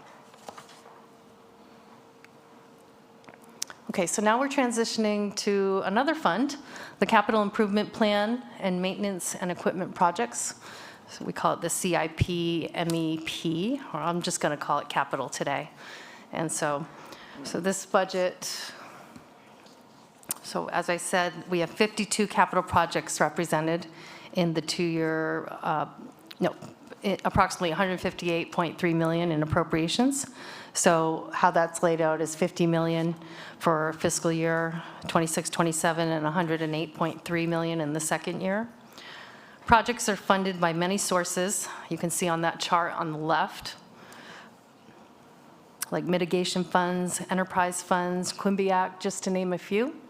And so you can see that outlined there. The general fund is only funding $1.5 million in fiscal year 26-27 and $850,000 in the next fiscal year for projects related to, there's HVAC for the police department and maintenance upgrades to city property. The adopted mobile equipment replacement and expansion budget for this two-year calls for 38 pieces of equipment to be replaced, reflecting $12.8 million in appropriations in this fund. Concerning issues, so there are some concerning issues for the capital fund as well. The enhanced roadway funding to capital has decreased by $1.6 million or 65%. This was reduced based on findings related to a study commissioned by the Utilities Department. This current year, for this current year that we're in, we're needing to use $5.6 million in LEAF to cover capital projects, so that's from reserves. So although Public Works has approximately $100,000 in their budget, and that is to do minimal maintenance throughout the year and address things that come up, the capital fund does not have a dedicated funding stream to meet ongoing capital maintenance needs, and this will need to be addressed.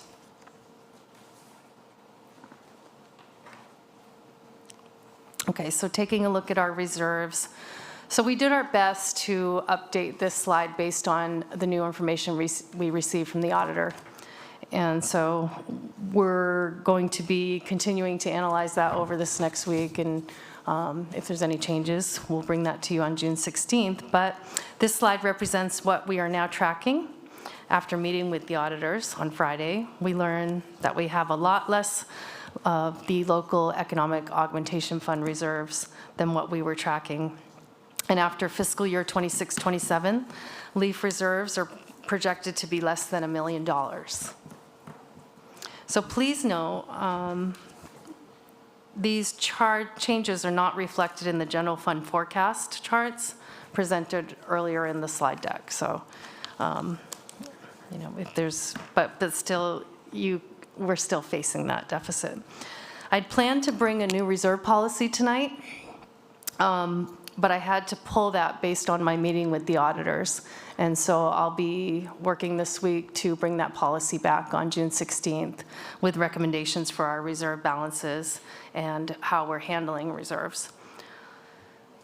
As we look at these balances, I want you to keep in mind that it's vital and best practice to ensure that the city maintains a core reserve of 2.5 months or 16.7% of its operating expenses for cash flow purposes and for emergencies.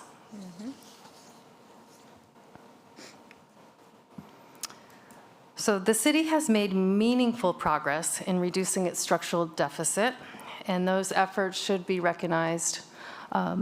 However, this development serves as a reminder that our financial rebalancing efforts are not yet complete. Continued collaboration prudent fiscal management, disciplined budget practices, and organizational adaptability will remain essential to achieving long-term financial sustainability while preserving the services our community depends on.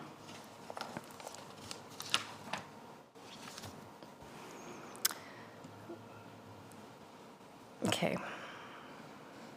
Finance Department and all city departments will continue to work together to address the structural deficit. Going over what lies ahead, keeping the hiring chill in place. Currently, all hiring is being reviewed with the exception of the police and fire departments. We will continue that and hold where we can. We may need to revisit our practices with safety. We'll continue to evaluate financial and budget policies and financial forecasts. We'll review capital outlay project expenses and work on a funding plan for maintenance and projects. This may include the sale of various residential properties around the city. We've been discussing that, and we'll be bringing back a proposal to your council to sell property. We'll continue to review revenue generation opportunities. We'll continue working on short and long-term rebalancing initiatives that resolve the structural deficit and assist with strategic planning for the future. And we will evaluate the Measure U funds so that expenses align with policy and funding. So with that, I would ask to hold public testimony and for your comments and questions and your input and direction to staff, and we'll return on June 16th with the recommended budget. Thank you, Ms. Campbell. Any questions from the council? Ms. Oh, I'm sorry. Yeah, just one thing I do want to say thank you to staff and the city council for the work on this. I also want to just clarify one item that was just mentioned regarding looking at positions in terms of safety. We're talking about non-sworn positions. Take a look at the non-sworn positions. It's needed, we're gonna keep them there. It doesn't need to be there for a short period of time. Those we're talking about in terms of safety, not actual officers or firefighters. Okay. Questions from the council? Yes. Okay. Ms. Soto? I have questions. Before I go into my questions, I want to take a moment to share my appreciation to the Budget Committee. It was a delight being able to spend a couple of hours with you when we were going over the budget and meeting with each department leader. And so also to the department heads, thank you so much for your time and for walking us through this process. I do have some questions, and one of those is pertaining to deferred maintenance in the capital projects. You know, there's a lot of conflicting priorities, of course, especially when we're trying to narrow that budget deficit gap. And so I'm curious if staff could provide us with what the current total deferred maintenance liability is, and at the end of it, how has that, what has that looked like over the last, 4 years, or, since this last budget conversation? Thank you for your question, Councilmember Soto. We have commissioned we did a report a few years ago, a facility condition assessment, and we do have that information available in terms of our facilities and what the deficit is as far as maintenance in our facilities. There's also plenty of deferred maintenance in our roadway network. We've made strides to improve that, as you know, but we do have those numbers available that I could probably share with finance. We could work together on getting you that information. Yeah, that would be great. And I think on the topic of capital improvement projects, I know that in the budget it talks about the HVAC system that's going to be that we're looking at I'm assuming replacing. The police department. And so I don't know if we could, if you all can speak to that particular project and what would be the risk in potentially delaying Sure. that? Mr. Haberkern's here as well, and are with the IT department. It's been a project that we've been looking at for some time now. We know what I would, first of all, it's the 911 data center, air conditioning units. And so it goes without saying, it's critical. What we have are 2 units that serve that facility that are, I would call a 1990 Toyota Celica, that we keep putting new transmission, new motor, that type of thing in. They're at the end of their life. The system itself, the ducting system, was not designed for a data center. And so as we grow, as the police department grows, it's time to upgrade that duct system to make sure that we have space for future growth for the police department, and then replace those units. And so instead of us just replacing the units, which we can do and is an option, we looked at it from the perspective of, okay, what can we do to make sure that we have some runway so that we don't have to do this again in a few years. Thank you for that. And then I also saw in the budget about 240, I believe, thousand allocated to an ADA plan. And so I don't know if you can speak to that. And I know that earlier this evening we had folks from the public come and speak on Seamus Park and the need for that ADA improvement. And so can you elaborate on whether or not this would be included in SEMA, if SEMAS would be included in that plan?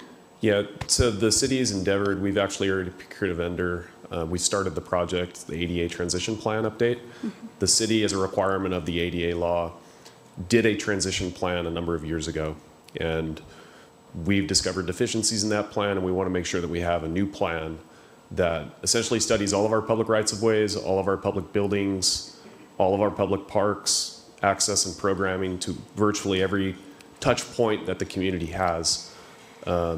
So it's a full citywide assessment of ADA to make sure that we're in compliance with the law.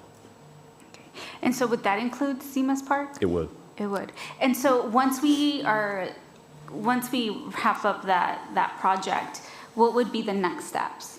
The point of that program is to delineate priorities in how we're going to comply with ADA.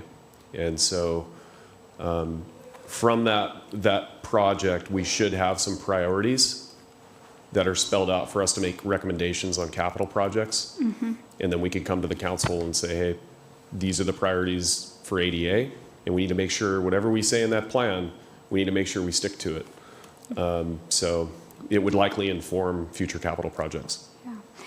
Because in the budget, it does speak to some of the capital projects, including upgrades to some of our existing parks and facilities, but I'm sorry if I'm honing in on this one particular park, but I was unable to kind of identify which parks we were speaking about in the budget. But I don't know if anybody can speak to what particular parks we're looking at adding or having included in the capital projects budget. So with the ADA transition plan, it's comprehensive. Everything's going to be looked at. As Public Works, we look to our Parks Department, our Recreation and Parks Department to inform us where their priorities are. We know where we have different needs from a facility perspective and from an overall park perspective, but it doesn't necessarily mean that that's the priority. So the way we operate is the departments will tell us what their priorities are for operations, and then we'll try to support their projects to that end. So we won't go around and say, hey, you need to do this work at Manami. Well, maybe Manami doesn't get used. Maybe their top priority is somewhere else. So it'll have to be a collaborative effort with the department to come up with those solutions. Part of what will be introduced, the AB 1600 program, has new facilities that'll be part of that program, but not necessarily existing maintenance. And I asked because, as Mayor Patino's motion stated, we're going to come back before the 16th to to take a look how we can make this budget work, particularly when it comes to keeping Paul Nelson open even during the winter months. And so I think looking at every even capital project to see what perhaps could be delayed is definitely something that I would be looking at to see if there's any wiggle room there. And so I don't know if staff can speak to that at the moment. I can. We've looked at the capital projects, and the ones that are in there are must-dos. Okay.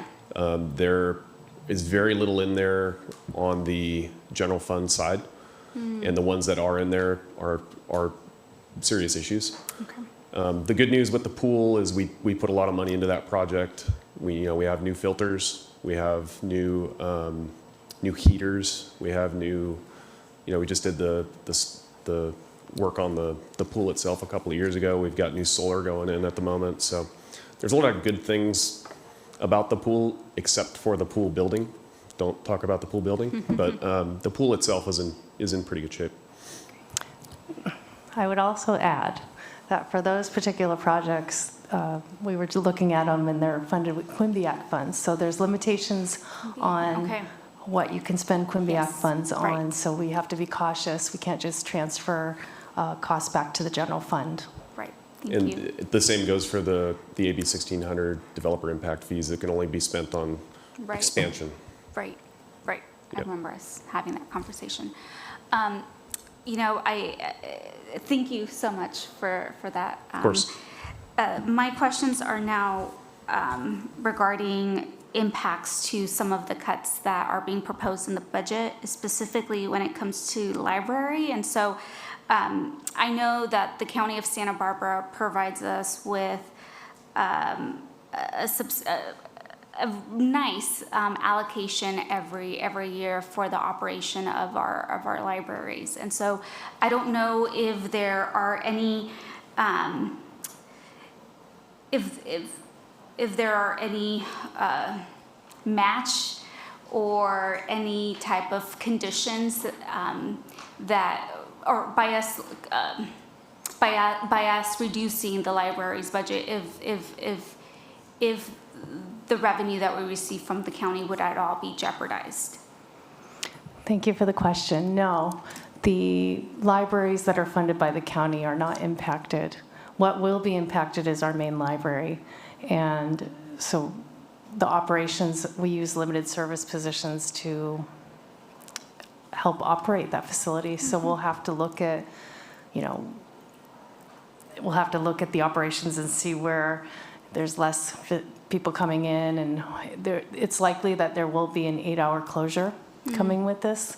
We just don't know if it's going to be spread throughout the week or if it's going to be on Sunday. So we'll work with the library director, but the county libraries are not impacted, and the funding is not impacted. Okay. I appreciate that. I think that those are all my questions for the moment. Any other questions, council? Just one other. Go ahead. Thank you. So as we're looking at, as we prepare to finalize the budget that's been presented to us, I think at the end of it, it's really going to come down to prioritization, right? Especially as we're hearing from our constituents about, what services they rely on most. And so I'm curious if staff could, by any means, tell us, what may have the most wiggle room in the budget, if any, to kind of, I know that those budget conversations that we had, those like 2-3 hour blocks where we met with each department head, you all said like, okay, this is just, these are a must, and everything else we're having to readjust our budgets to present what's going to be before you. But I don't know if you can speak to that, or by any means just point us in some direction as we revisit this proposed budget. I would say that it's getting challenging because we have been working on this. Our wiggle room was the vacancies, and we reduced those. We took more out, we took some out at January 20th. We took more out now. And so now we're at a point where, most of our costs are personnel costs. And we're at a point where it's that next layer of people will be impacted, employees will be impacted, so we'll have to prioritize. Where are the council's priorities, and where will we look to reduce if we have to reduce, which is likely. And, another option is we have funding going towards economic development. We have a contract, almost $1 million. But we didn't recommend that at this point in time, but anything could be on the table, really. But we're at the point where we've taken the vacancies out, and now it's, we're at that next layer of employee positions.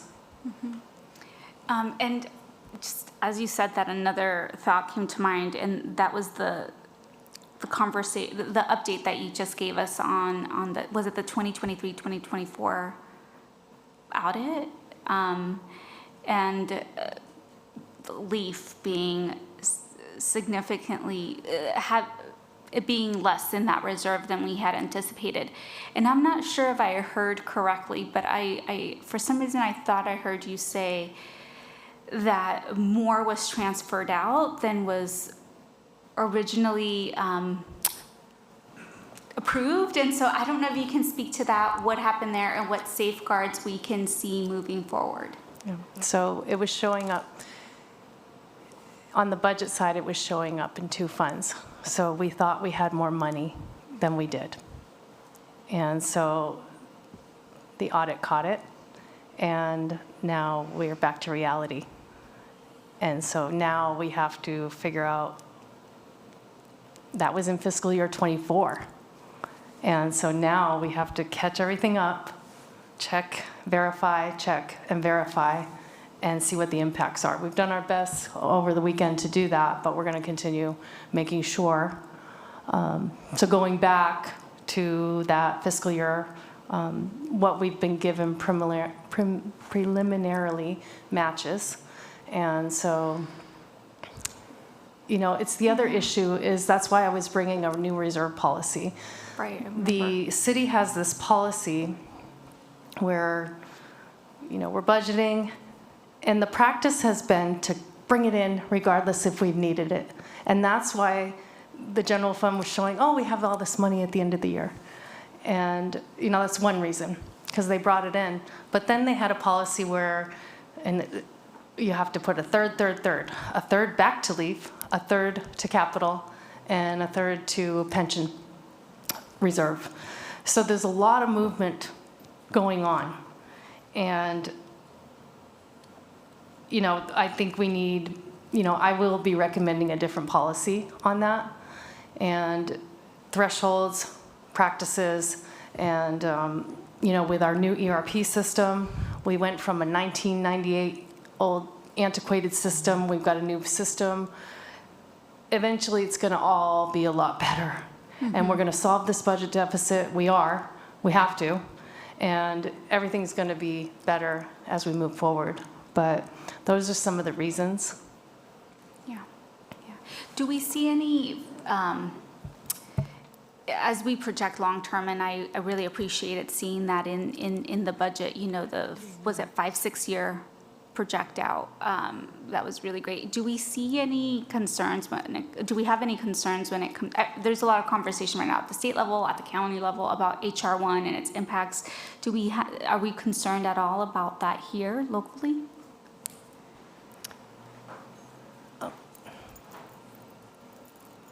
Maybe Chief has something? No? Oh, okay. I thought you were going to answer the question.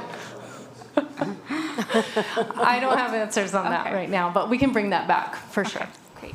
HR1. Thank you for the time. The chart where you showed the cost for personnel, for benefits, for pensions is very, very telling. It's just when you can really see it there, how much it's costing us. I'd like to go back, and I don't know if we should talk about this at the 16th or talk about now, but you're talking about cost recovery on the use of the pool. I don't think people realize how much it costs we just had the pool redone, what was it, 3 years ago, I guess? But what it costs to heat the pool, the chemicals, of course, we have water, the water cost, and what we charge, what, $1.50 or something to use the pool?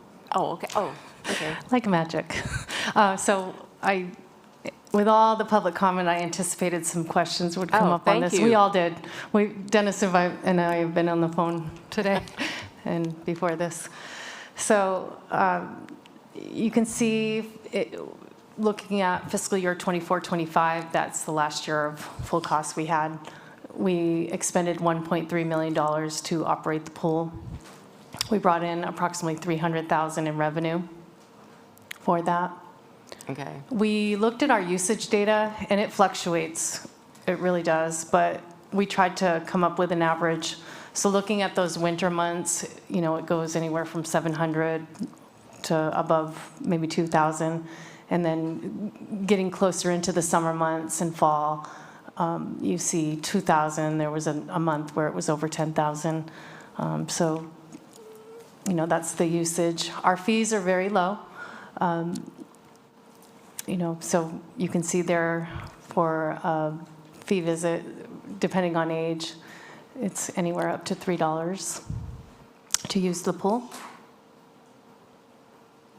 And we don't charge seniors, I don't think at all. I think we stopped charging seniors years ago. That's not true? Oh, okay. And seniors pay $3, and that's. Yeah, okay. $3. Thank you. So the city is subsidizing 75% of the cost of the Yes. pool? Okay. And within those expenditures, what does that include? Oh. Gosh, it's like the wrong presentation. I Okay. had another slide on this. Oh, thank you. Yeah, I don't know. I had another slide on this, and I have it here. So we have our $900,000 of that, 1.3, is salaries and benefits. Oh, okay. Yeah. Okay. So just to staff the pool, lifeguards. What does a lifeguard make now? Is it 1650-ish, if you want to? Oh, okay. I thought it was more. Anyway, okay, thank you.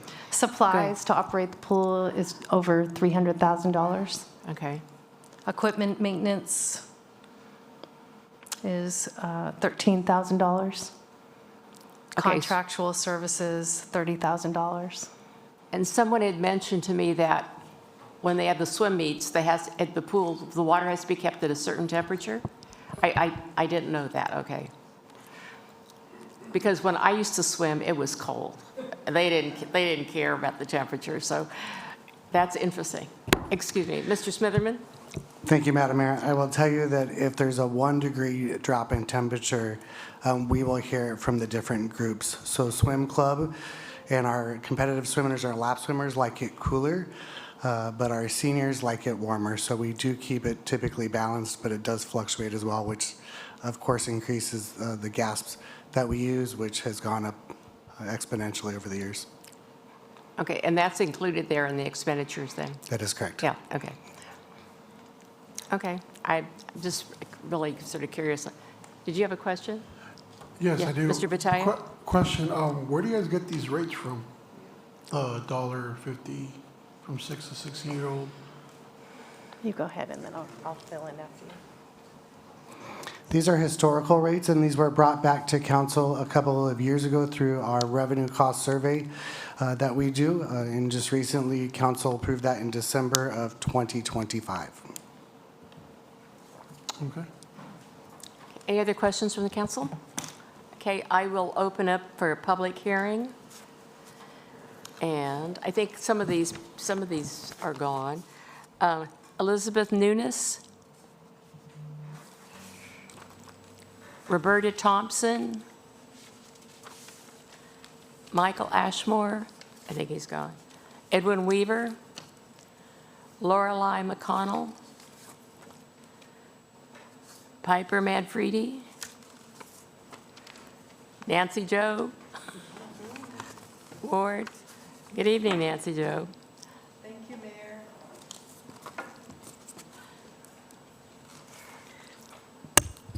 Good evening, Mayor Patino and council members. My name is Nancy Jo Ward. I'm a longtime Santa Maria resident and retired educator. I want to begin by thanking each of you for your service. Balancing the needs of this city under real financial pressure is not easy and does not go unnoticed. I understand that tonight is a preliminary hearing and the final budget isn't adopted until June 16th.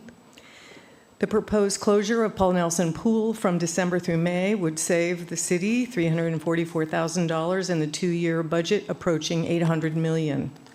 Every dollar matters, but I'd ask you to weigh the savings against the community as it stands to lose these services. I'm hopeful that this council will explore alternatives before they vote.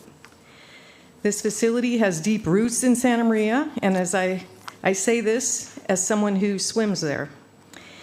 It is the only city-operated pool in Santa Maria, an amazing facility with an Olympic-sized competition pool and a zero-depth entry recreational pool accessible to toddlers, seniors, and people with limited mobility. It serves the entire community, children, lap swimmers, seniors, and families. Santa Maria has been committed to teaching its residents to swim for 100 years. And living just minutes from the Pacific Ocean, that has never been more important. The CDC reports that swim lessons reduce the risk of drowning by 88%. This is a life safety issue, not just a recreational one. I want to speak especially about the children in the Santa Maria Bonita School District. The Paul Nelson Pool is the only facility providing swim lessons to these students. And as far as I know, there has been no coordination to continue these lessons elsewhere. For these kids, this pool is the only place where they learn a life-saving skill. I want to address alternatives that may come up.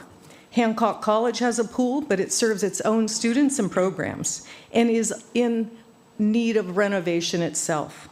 The YMCA does wonderful work, but their pool is closing this fall for renovations lasting up to 10 months.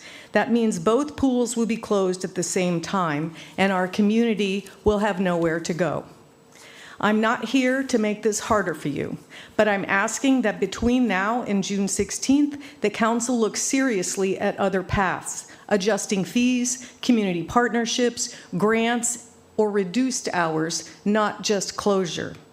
My family worked to pass Measure U so that community services like this would be sustained. Paul Nelson Aquatic Facility is exactly the kind of facility that Measure U was meant to serve and protect. I hope we can find a way to keep Paul Nelson Pool open for the community that depends on it. Thank you very much. Thank you very much. Steve Lewis. Laura Henderson.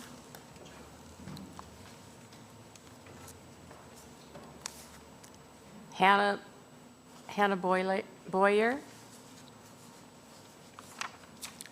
Amber Watts. Wade, is it Beyeler? Cora? Is there anyone out there that turned in a slip that I don't have? Okay. Then I will close the public hearing, and I'll bring this back to the council.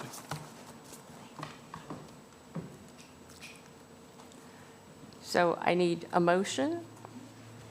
Madam Mayor, if I may. Madam Yes.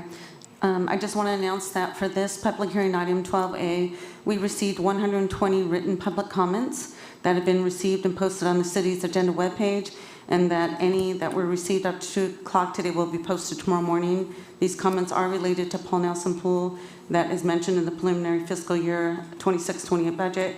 Due to the number of comments received, the names will not be read, but a list of names is available if anyone wishes to review it, and that will also be uploaded tomorrow morning. Thank you very much. Okay, so do I have a motion? It Yes. was my understanding that that it's not? Mr. Watson? I was just going to say, Yeah. technically, the only thing Yeah. you would need at this point is to give direction Is back give direction, to bring okay. at the next meeting. Okay. I So- would say that the direction would be to work with the ad hoc Right. budget And committee so on we've already Paul sort of Nelson. given direction to work with Swimming Club and Mr. Ashmore. Okay. Thank you very much, Ms. Campbell. Appreciate that. The next public hearing item will also be the updated 2026 user fee schedule that will also be given by Rebecca Campbell, Director of Finance. Thank you, Mayor Patino, members of council. Okay, so the next hearing is related to the city's user fees. I also want to recognize all the work that was put into this. We did hire a consultant to work with all of our departments, and there was an extensive review and a lot of work put into this, so I want to thank all the departments for their time and efforts on this.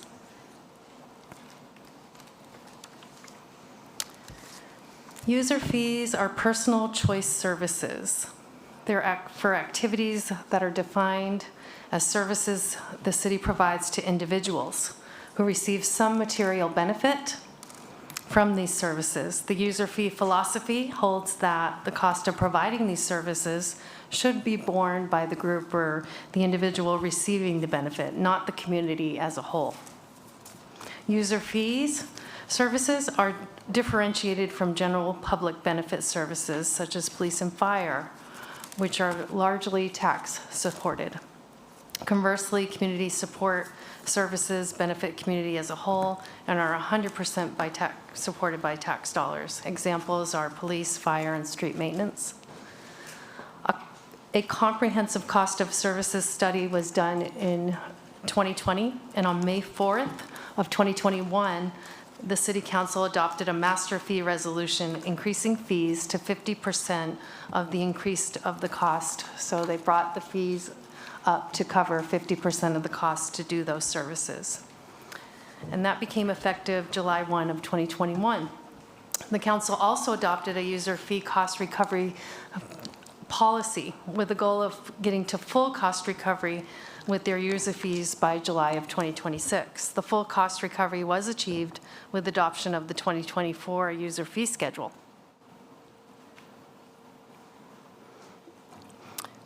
So we contracted with revenue cost specialists, or otherwise known as RCS, to update our user fees annually, and since 2022. And every even year forward, RCS will conduct a review and comprehensive study of the city's user fees by updating the city's cost allocation plan and salary position data, and using the city's adopted budget. For the last fee update in fiscal year 25-26, we had applied, and your council adopted, applying the consumer price index to the fees, which was at 3% at the time. This year, a more comprehensive process occurred where RCS met with city staff and all the departments to discuss the addition, removal, and/or adjustment of user fees. This round of recommended fee updates by RCS builds on prior year's analysis and further addresses specific fee adjustments requests from citywide departments. The presented fees represent full cost recovery. Staff agrees with RCS's recommendation that the City Council adjust the fee schedule by continuing to use the full business costing concept in order to create consistency in the establishment of fees and allow for timely adjustments to reflect changes in the cost of providing those services. In addition, the recreation fees should be set at the market, by the market on the annual basis, and should therefore not be included in the list of services that are increased annually by the inflation. So the study resulted in 274 types of fees. You have an 890-page packet included of backup information for each fee. So just outlining what's in the packet, we have the summary of current fees in Appendix A. Appendix B holds the substance of RCS's work, so that's where every fee shows who's working on the fee, how much time it takes, the cost, and if there's anything else included to provide the service. The worksheets are the description of the service, the current fee structure, and the recommended recovery rate, and other pertinent information. Appendix C is detail of building and safety fees. The details of the current and proposed fee for building safety are included. Appendix D is the detail of the library fees. And then Appendix E is the detail of the recreation and parks facility and field rental rates. So the details of the current and proposed program and facility and field rental rates for rec and parks are in Appendix E. The proposed budget includes the assumption that most of these governmental fees are set to full cost recovery. Many of the revenues are calculated based on the current fee and the number of projected units of service, and the review of the historical usage of the service and projected levels. This table shows a potential revenue growth citywide of $2 million, of which $1.7 million impacts the general fund. I want to note that due to a last-minute change, these utility fees will need to be brought back in order to update correctly. The Utilities Department discovered that some of the requested changes were not incorporated into the final fee schedule published for the public hearing, and they have been adjusted by our consultant, but will need to republish those particular fees. So with this recommendation, we ask that you hold the public hearing regarding the addition and update of the citywide user fees identified in the fee study and the 2026 user fee schedule. We ask that you adopt a resolution approving the addition and the update of all the fees identified in the fee study and the 2026 user fee schedule, excluding the adjustments for the following fees: S191, S192, S198, S222, A1, and A2. And so with that, many departments are represented in this fee schedule, and if you have any questions about particular fees, we can dive into that. Thank you. Any questions from the council? Ms. Soto? The budget that was presented moments ago, that is with these user fees being adopted. Yes, it does anticipate the user fees being adopted in those. Maybe you should have done this first. I know. But we're bringing it back, so if there's any changes, we'll have to make adjustments. Thank you. Thank you. Any other questions from the council? I will open a public hearing. Madam Clerk, do we have any requests to speak? We do not, Madam Mayor. Any written comments? We do not, Madam Mayor. Thank you. I'll close the public hearing. Do I have a motion, a second? Before Good. we get into that, I'm sorry. I know you asked if we had any questions, but I have a question. Go ahead. Go ahead. Thank you. During the budget during the budget conversation, there were some public comments that were made about some of the baseball fields, like the scoreboard not being fixed, or concerns about lighting in one of the parks. And so as we stand here preparing to adopt these increases, I would like to hear from Rec and Parks, what the plan is for addressing those concerns that were brought up by some of our residents. Yeah. Mr. Smitherman.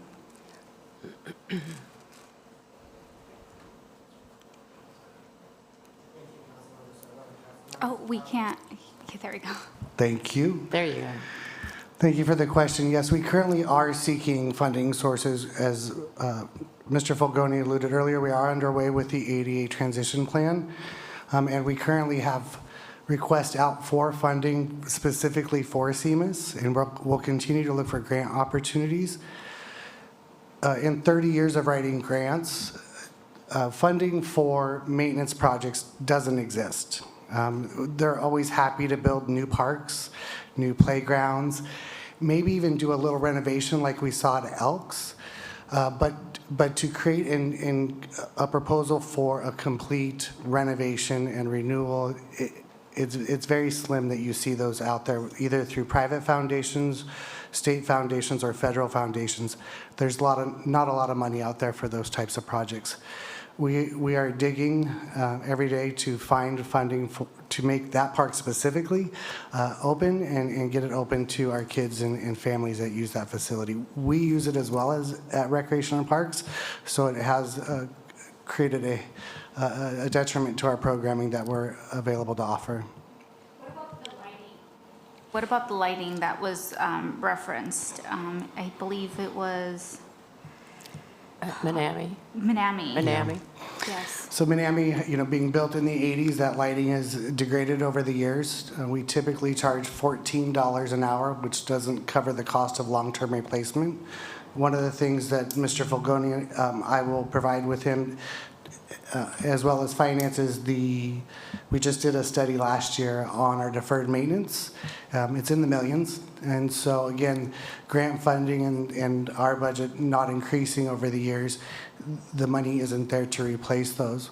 We were able to provide additional lighting at a couple of facilities. That was through the ARPA funding. And each one of those projects were in the millions as well.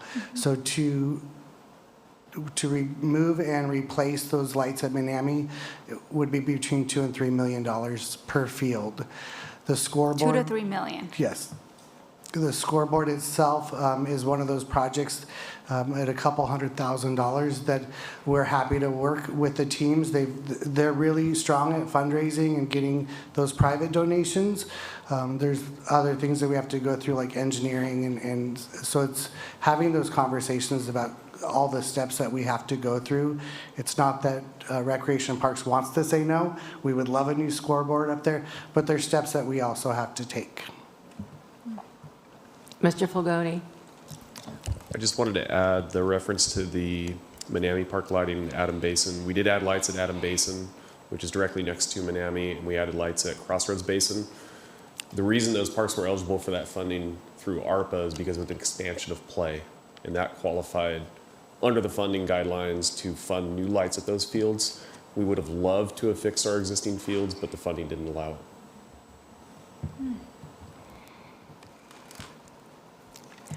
I have a Yes. question. So how long do we wait before we even get lighting in a park? Do we wait until somebody complains, or how long has those lights been out? That's my question. The lights are functioning. It is a challenge as we do Band-Aid them throughout the years, but it is time not only for Manami, but at Elks Field, we could use new lights as well. We are keeping some electricians in business in Santa Maria by having them go out and really putting Band-Aids on them to keep them running. And so there are lights when they go out, and as soon as we find out, we do everything we can to repair them as quickly as possible. Well, that's not what the gentleman said. He said there was no lights, but you're telling me there's lights? Correct. So when a light, just say when a light goes out in the park, how long do we wait until we repair it, or we send somebody out? Sure. As soon as we find out, we work with our local contractors based on the light bulbs, which a lot of our fields are dated, so some of the bulbs are harder to get, and sourcing those from overseas can take 3, 6, 9 months. We're currently working on a project at the pool just to get the new pole, and we're talking 10-foot poles. It's taking 9 months just to get the pole. So as soon as we can, usually most lights are repaired in 90 to 120 days, considering we can find the right bulb replacement and the right contractor to get out there and do the work. Thank you. You know, I don't think people, my voice is going to go, I don't think people realize that the park at the vets,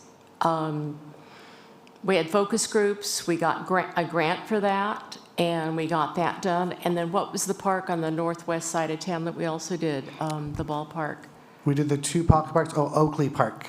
Oakley Yes. Park, and we got a grant for that. Recs and parks have been so good about getting grants. So we're getting the grants. We're not letting them run through. We did the other pocket park on the northeast side of town, the soccer fields, and it's taken us, what, is it 5 years? For the soccer fields, from the idea has been about 9 years since we started that conversation. How time flies. Okay, so from the time, and we got money from the feds, we got money from the county, we got grants, and it's not like we're not going out and looking for money. But as Mr. Smitherman said, to do the maintenance and the kinds of things that we need done and we don't have the money to do, there aren't grants out there. But if you want to build a new park, but still those parks are what, just a little park is what, 2 million. Okay, just 2 million. And how much did our soccer fields going to wind up costing us? About $20 million. Okay, and it started out like 8. When we wrote the grants, all in, including property purchase, was $9 million. Okay. So pretty soon it'll be trillions, but right now it's just millions. But So for that park, for example, is a great opportunity with lighting. We'd love to include lighting. We have the opportunity down the road. The lighting for that project, as of about a year and a half ago, was an additional $2 million. So in the design of the park, we are getting it ready for lighting should the opportunity in grant funding become available for those expansion opportunities to be ready to go when that is available. yeah, I think, over the years, and not just when I've been on the council, but over the years, what Rex and Parks have done in this community is amazing, because we have more parks than most cities do. And that's just getting it built, not even the maintaining of the parks afterwards. So the soccer fields are going to cost us how much a year to maintain? We're looking at close to $1 million a year. Okay. I know we're zeroing in on the lighting, and I know that what's before us is the user fee schedule, but just an idea that I think it may be worthwhile to look at any partnerships with 3CE or PG&E about installing energy-saving lights. I want to say that a couple of years back, we had this conversation with partnership with PG&E, and so I don't know if there could be something down the pipeline through that.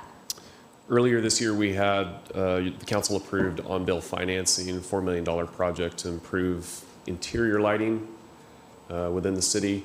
That was a project that was proposed 7-8 years ago, and we finally got that done, but none of that lighting money could be used for outdoor lighting. We asked about precisely this to see if we could use some of that money to relight the fields and realize savings there. It wasn't an eligible cost for that, unfortunately. We do work with 3CE to, we're going to build the charging station with them. There's no out-of-pocket cost for us on that. 3CE is partnering with us on that for the car chargers. We're constantly working with PG&E and 3CE on different rates. For example, we have the transit center is a favorable rate to us, and we're finishing up our solar systems right now to try to levelize. It'll end up being a flat cost for 20 years. We'll probably be anywhere from $13 to $30 million in savings by the time that project's done. So we definitely are shaking the trees. There's no silver bullet.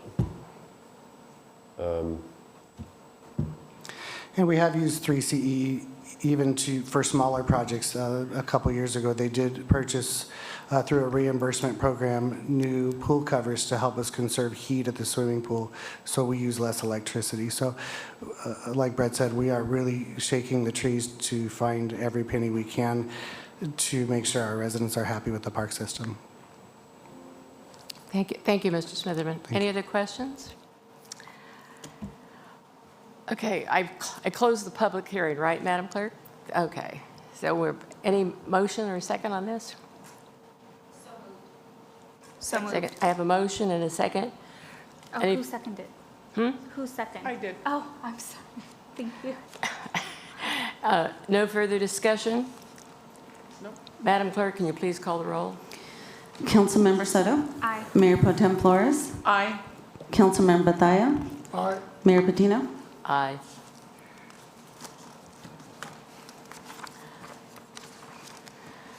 So we'll now move to the regular business portion of the agenda. The next item will be adopting a disruption policy in the event of an interruption. Chief Deputy City Clerk Donna Schwartz will begin the report. Thank you, Madam Mayor.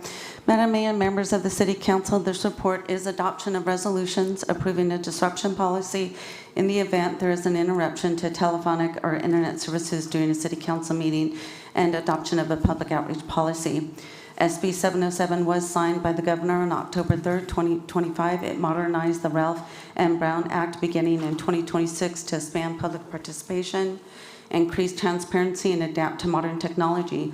The legislation introduces new requirements and clarifications designed to improve governmental accountability and ensure members of the public have greater opportunity to participate in decision-making processes. As part of the amendments to the Brown Act, eligible legislative bodies, which is City Council, must adopt a disruption or telephonic or internet service policy on or before July 1st of 2026 at a noticed public meeting in open session and not on the consent calendar. Staff has developed a policy that addresses the procedures for recessing and reconvening a meeting in the event of an interruption to these services and the efforts that the eligible legislative body shall make in an attempt to restore the service. SB 707 also requires the City Council to establish reasonable efforts which will be made by the city to invite groups that do not traditionally participate in City Council meetings. Staff has developed a public outreach policy that includes actions to invite such groups.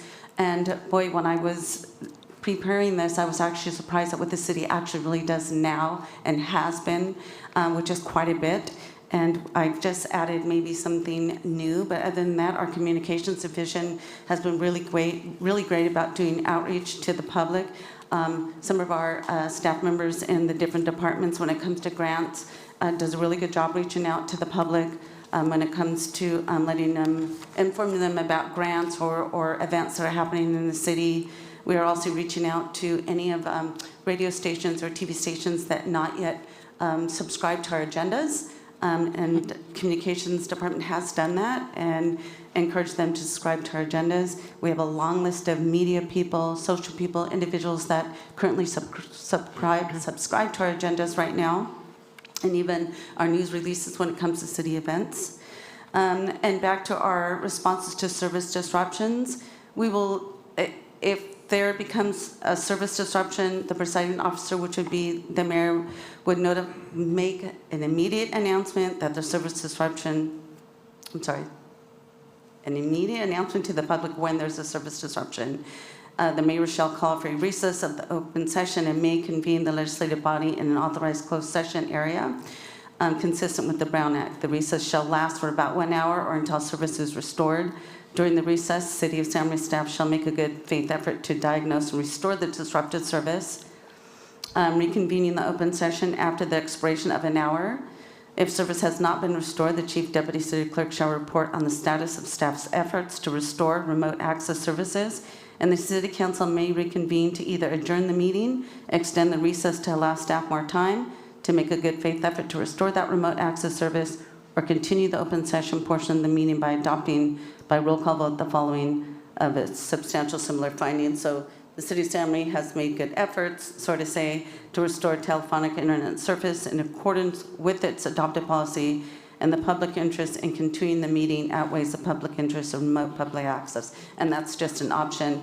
And then the Chief Deputy City Clerk would do record keeping and put that in the meeting minutes that the time of when the service disrupted or the time the meeting was convened and finding adopted pursuant to Section 8 of the requirements. So this is just a little bit of the disruption policy, what we created, and a little bit about the public outreach policy, and that concludes my report. So if you have any questions, I also have Joe here from Communications if you have any questions as well. Thank you. When was the last time this happened to us? A disruption? I am actually unaware. I've been here for about 2 years and I haven't had anything. I don't know that there's been one. Right. But we will be ready if in case. Joe, do you want to Just in case. comment on that? Just in case. You never know with technology You never today. know. Is this a state mandated policy? Of It course. is, Yes, Madam Mayor. Yes. Well, Madam Mayor, council Yes. members, directors, welcome, new Director Gallo. Thank you for being here. So this new policy specifically relates to the teleconferencing part that we are now mandated by the state to provide. So this does kind of take us back to the COVID days where people can participate and even comment in the meetings via Zoom. Luckily, we have the infrastructure for that due to the update of our audiovisual system here in Chambers that happened in 2023. So if that teleconferencing ability is disrupted, that is when this comes into effect, and we have to do everything and all that we can. Okay, so we had the old system for I don't even know how long we had the old system. It was really, really old. Oh, yes. We could have had it since 1905, as far as I know. But so anyway, I don't recall it ever being disrupted. But anyway. Yeah, Zoom can be finicky. Madam Mayor, it can cut in and out. We're familiar with the platform. We used it during that time. We've renewed that contract. We also have a service agreement with the integrator that designed this system, Triton Technologies, and they've been in here the past month a few times to kind of make sure, it's part of our service agreement, to make sure we're ready to go for this and everything is operating as it should be. Okay, thank you. And I'll be coming back on the 16th with a status of our milestones and what we completed so far and what we're going to be providing starting our first meeting in July. Thank you. Any questions? No? Okay. Any requests to speak? Written comments? No, Madam Mayor. Thank you. Do I have a motion? Second? I'll second. Okay, I have a motion and a second. Further discussion? Hearing none. Madam Clerk, can you please call the roll? Councilmember Soto? Aye. Mayor Pro Tem Flores? Aye. Councilmember Bethia? Aye. Mayor Patino? Aye. The next item is the consideration of adopting resolutions to call a general and special municipal election. Chief Deputy City Clerk Donna Schwartz will be also doing this presentation. Madam Mayor, members of the City Council, the report is adoption of resolutions for the general and special municipal election to be held Tuesday, November 3rd, 2026. The City of Santa Maria will conduct a general municipal election on Tuesday, November 3rd, 2026, to elect one member of the City Council for District 3, one member of the City Council for District 4. This year, the terms of Councilmember Aguilar and Councilmember Soto will expire. The City of Santa Maria will conduct a special municipal election on the same date to fill a vacancy in the office of Councilmember District 1, which was created by the resignation of Councilmember Carlos Escobedo on March 3rd, 2026, effective immediately. The term of the office in which the vacancy occurred ends November 2028. The City Council also desires to submit to the voters a question relating to adding Chapter 3.8b, imposing transactions and use tax. Recent polling shows that a large majority of residents express high satisfaction with the city's delivery services. However, residents are also concerned with housing affordability, crime, homelessness, and cost of living as top issues facing Santa Maria. The city remains committed in delivering high-quality services to the community and must sustain adequate staffing to ensure services and to address issues important to Santa Maria residents. On May 5th, 2026, the City Council provided direction to place a 1/2 cent general sales tax measure on the November ballot, seeking approximately $13 million annually in locally controlled funding to support the city's efforts to sustain and enhance the full range of city services, including but not limited to public safety, parks and recreation, library, public works, and community development. 6 resolutions are required to initiate this year's election process. These resolutions must be adopted and submitted to the county for consolidation by June 25th, 2026. The city will be requesting the County Board of Supervisors consolidate its general municipal election and a special municipal election, both with the statewide general election. The recommendation before you is to adopt a resolution calling and giving notice for the holding of a general and special municipal election on November 3rd, 2026 for the election of certain municipal officers and filling a vacancy as required by the provisions of the laws of the state of California, and for the submission to the voters a question relating to adding Chapter 3.8b, imposing a transaction and use tax, and adopt a resolution requesting the Board of Supervisors of the County of Santa Barbara to consolidate and render specified services to the city related to the conduct of a general municipal election and special municipal election, both would be held on November 3rd. And adopt a resolution adopting regulations for candidates for elective office pertaining to candidate statements submitted to the voters, and adopt a resolution providing for the conduct of the special runoff election in case there is a tie. Adopt a resolution setting priorities for filing written arguments regarding a city measure, and directing the city attorney to prepare an impartial analysis and adopt a resolution providing for the filing rebuttal arguments for city measures submitted at the general municipal election to be held November 3rd, 2026. This concludes my report. Are there any questions? Thank you. Any questions? Any answers? Okay. Are there any requests to speak or written comments? No, Madam Mayor. Okay. Do I have a motion and a second? So moved. Do I have a second? Second. I have a motion and a second. Any discussion? If not, Madam Clerk, could you please call the roll? Mayor Pro Tem Flores. Aye. Councilmember Soto. Aye. Councilmember Bethia. Aye. Mayor Pro Tem, I'm sorry. Mayor Patino. Aye. The next item on the agenda will be the consideration to rescind resolution number 2026-76. Recreation and Parks Recreation Services Manager Dennis Smitherman will be presenting this report. Good evening, Madam Mayor and council members. Tonight's item is a procedural step related to the Landscape Maintenance District assessment process. At a prior meeting, the council adopted a resolution of intention that set the public hearing for the proposed assessment increase for the special districts and special benefit zones. Since that time, staff has determined that it would be appropriate to pause the proposed 3% increase and take additional time to review the matter. This recommendation is not to abandon the landscape maintenance district process. Rather, it is to make sure we are complete in our due diligence before moving forward with any increase to property owners. The action before council tonight would be rescind the previous resolution and set a new public hearing date. This allows the city to reset the process, provide proper notice, and return to council after staff has had the additional time to review the assessment, supporting information, and any questions that may be raised. As you know, the landscape maintenance districts are important because they help fund the ongoing maintenance of landscaping, medians, parkways, street trees, retention basins, and related improvements. However, before asking property owners to pay more, we want to make sure the information is clear, accurate, and fully reviewed. Tonight's action does not approve an increase. It simply rescinds the prior resolution and allows the city to move forward with a more careful and transparent process. Staff recommends that council adopt the resolution rescinding the previous resolution of intention and setting a new public hearing date. I'm available for any questions. Is there any questions, the council? I do. How does Ms. this Macedo? impact the proposed budget that was before us moments ago? Great question, thank you. This is a special district and a special benefit zone fund that doesn't fall within the general fund. So it is its own separate funding source, and it doesn't have a direct impact on the general fund dollars.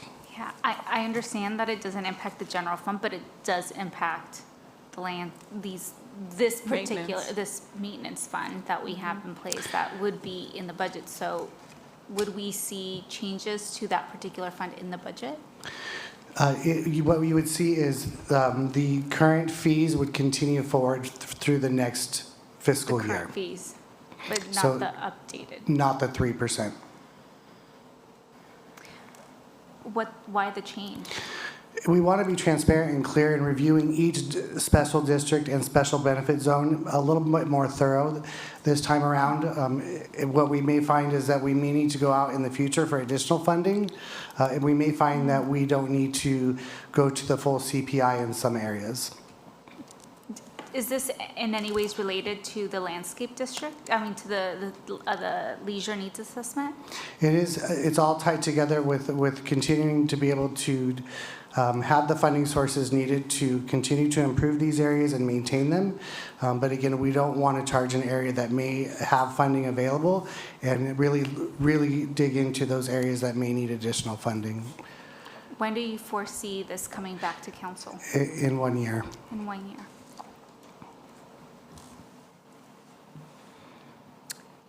Any other questions? Okay. Madam Clerk, are there any requests to speak or written comments? No, Madam Mayor. Okay. Do I have a motion? Do I have a second? I'll second. Motion and a second. Any further discussion? Hearing none, Madam Clerk, can you please call the roll? Councilmember Soto. Mayor Pro Tem Flores. Aye. Councilmember Bethia. Aye. Mayor Patino. Aye.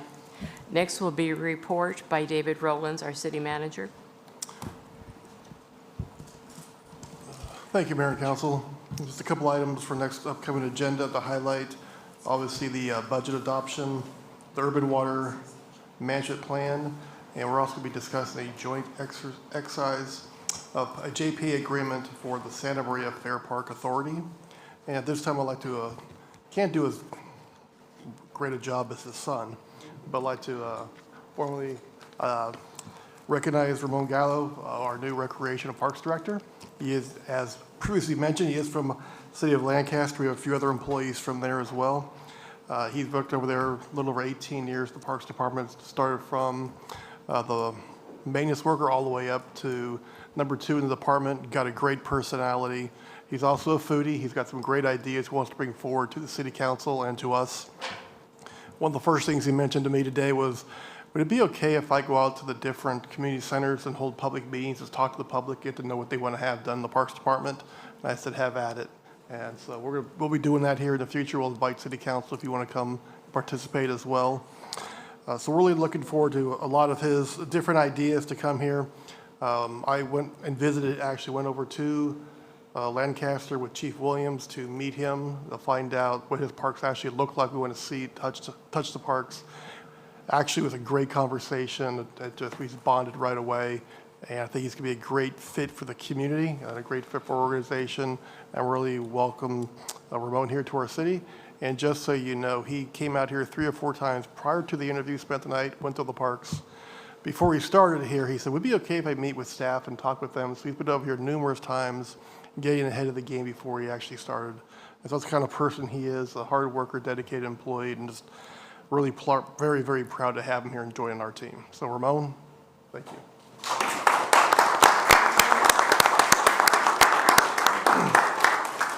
Welcome, welcome. Now we'll go over the oral reports of council members. And who would like to start? I'll start. Okay, Councilmember Flores. May 6th, I went to a Communify meeting. On May 7th, I attended the National Day of Prayer in the morning and at the evening service. And on May 12th, I went to the budget review. And May 28th, I attended a meeting for the Joint Powers Agreement for the Santa Maria Fair Park. May 29th, I went to the rodeo in the evening, and then Saturday, May 30th, to the Santa Maria Elks Rodeo Parade. Thank you. I'll go next. Councilmember Bataya. On 5/6, I went on a ride along with Fire Station 1. 5/6, attended Student and Citizen of the Year dinner at the Elks. 5/20, attended Tip a Cop event. 5/21, went to a food distribution at Vida Church. 5/21, went to Alahinka College Scholarship Award Ceremony. 5/22, went to West Coast Customs dinner. 5/29, I went to the Elks Rodeo. And then 5:30, I went to the Elks Rodeo Parade. Thank you. Councilmember Soto? Thank you. On May 14th, I attended the ALRB. They opened a new office here in Santa Maria, so it was really great to be able to connect with the folks here from the Ag Labor Relations Board. On May 18th, I attended a town hall / press conference in downtown LA to really shine light on the impacts of HR 1, the impacts on the state's budget, and how that's going to impact residents on the Central Coast, and particularly in Santa Maria when it comes to Medi-Cal and CalFresh access. On May 28th, I attended the Joint Powers Agreement meeting with city staff. That concludes my oral reports. Oh, and then today I attended the State of the Nonprofit Sector in Santa Barbara. Oh, how was that? It was a full house. It was great to hear just what an impact the nonprofit sector has on the Central Coast, and how how really the Central Coast has one of the highest number of nonprofits per capita in the state. So it's definitely something for us to celebrate, but also it shine light on the importance of further investment in nonprofits that are based out of North and Mid-County. Thank you. May 6th, I did the Ben Hayes Show. On May 6th, I also attended the Santa Maria Elks Student and Citizen of the Year Award, where Pat Cusack got Citizen of the Year Award. On the 7th, I attended the National Day of Prayer event. I attended a LAFCO meeting. On May 8th, I attended Fighting Back Santa Maria Valley Board meeting. On May 11th through the 12th, the Mayor's Youth Task Force, we took a group of, I think it was 41 kids, down to UCLA, down to SC, down to Northridge, went to the Getty Museum, the Broad Museum, and the Botanic Gardens. May 19th, the Pastures Network Navigation. On May 20th, attended SBCAG. And at SBCAG, and I think people need to know that with the direction of Mr. Fulgoni here, that we are going to be doing 101 and 135 interchange in 2029. And that's not that far off. It's just around the corner. And we have $8 million set aside for that already. Let's see. So on May 25th, it'd be May 23rd, went to the cemetery and helped put out flags with a lot of our FFA kids from the 2 high schools. On May 25th, attended the Memorial Day ceremony at the Santa Maria Cemetery. On May 26th, went to Mission Hope Cancer Center, where they celebrated a brand new machine that we have here in Santa Maria, and I think it's the only one probably in the county, to detect cancer in the PET scans and CT scans. I went to the Elks Rodeo VIP reception, and of course we did the Elks Parade, which is always fun, and the weather was good. It wasn't raining and it wasn't super, super hot. Yesterday I attended the Vandenberg Space Force Regional Housing Strategy session at Vandenberg, and our Congressman Carbajal was there, and he had gathered a lot of people just from the county to try to solve the problem of having more housing for Vandenberg, because in the next 5 years they are going to double their employees, and right now there is no place to put them. So he wants all of us working together so we can move forward on doing that. And ladies and gentlemen, that is tonight's council meeting, and thank you very much.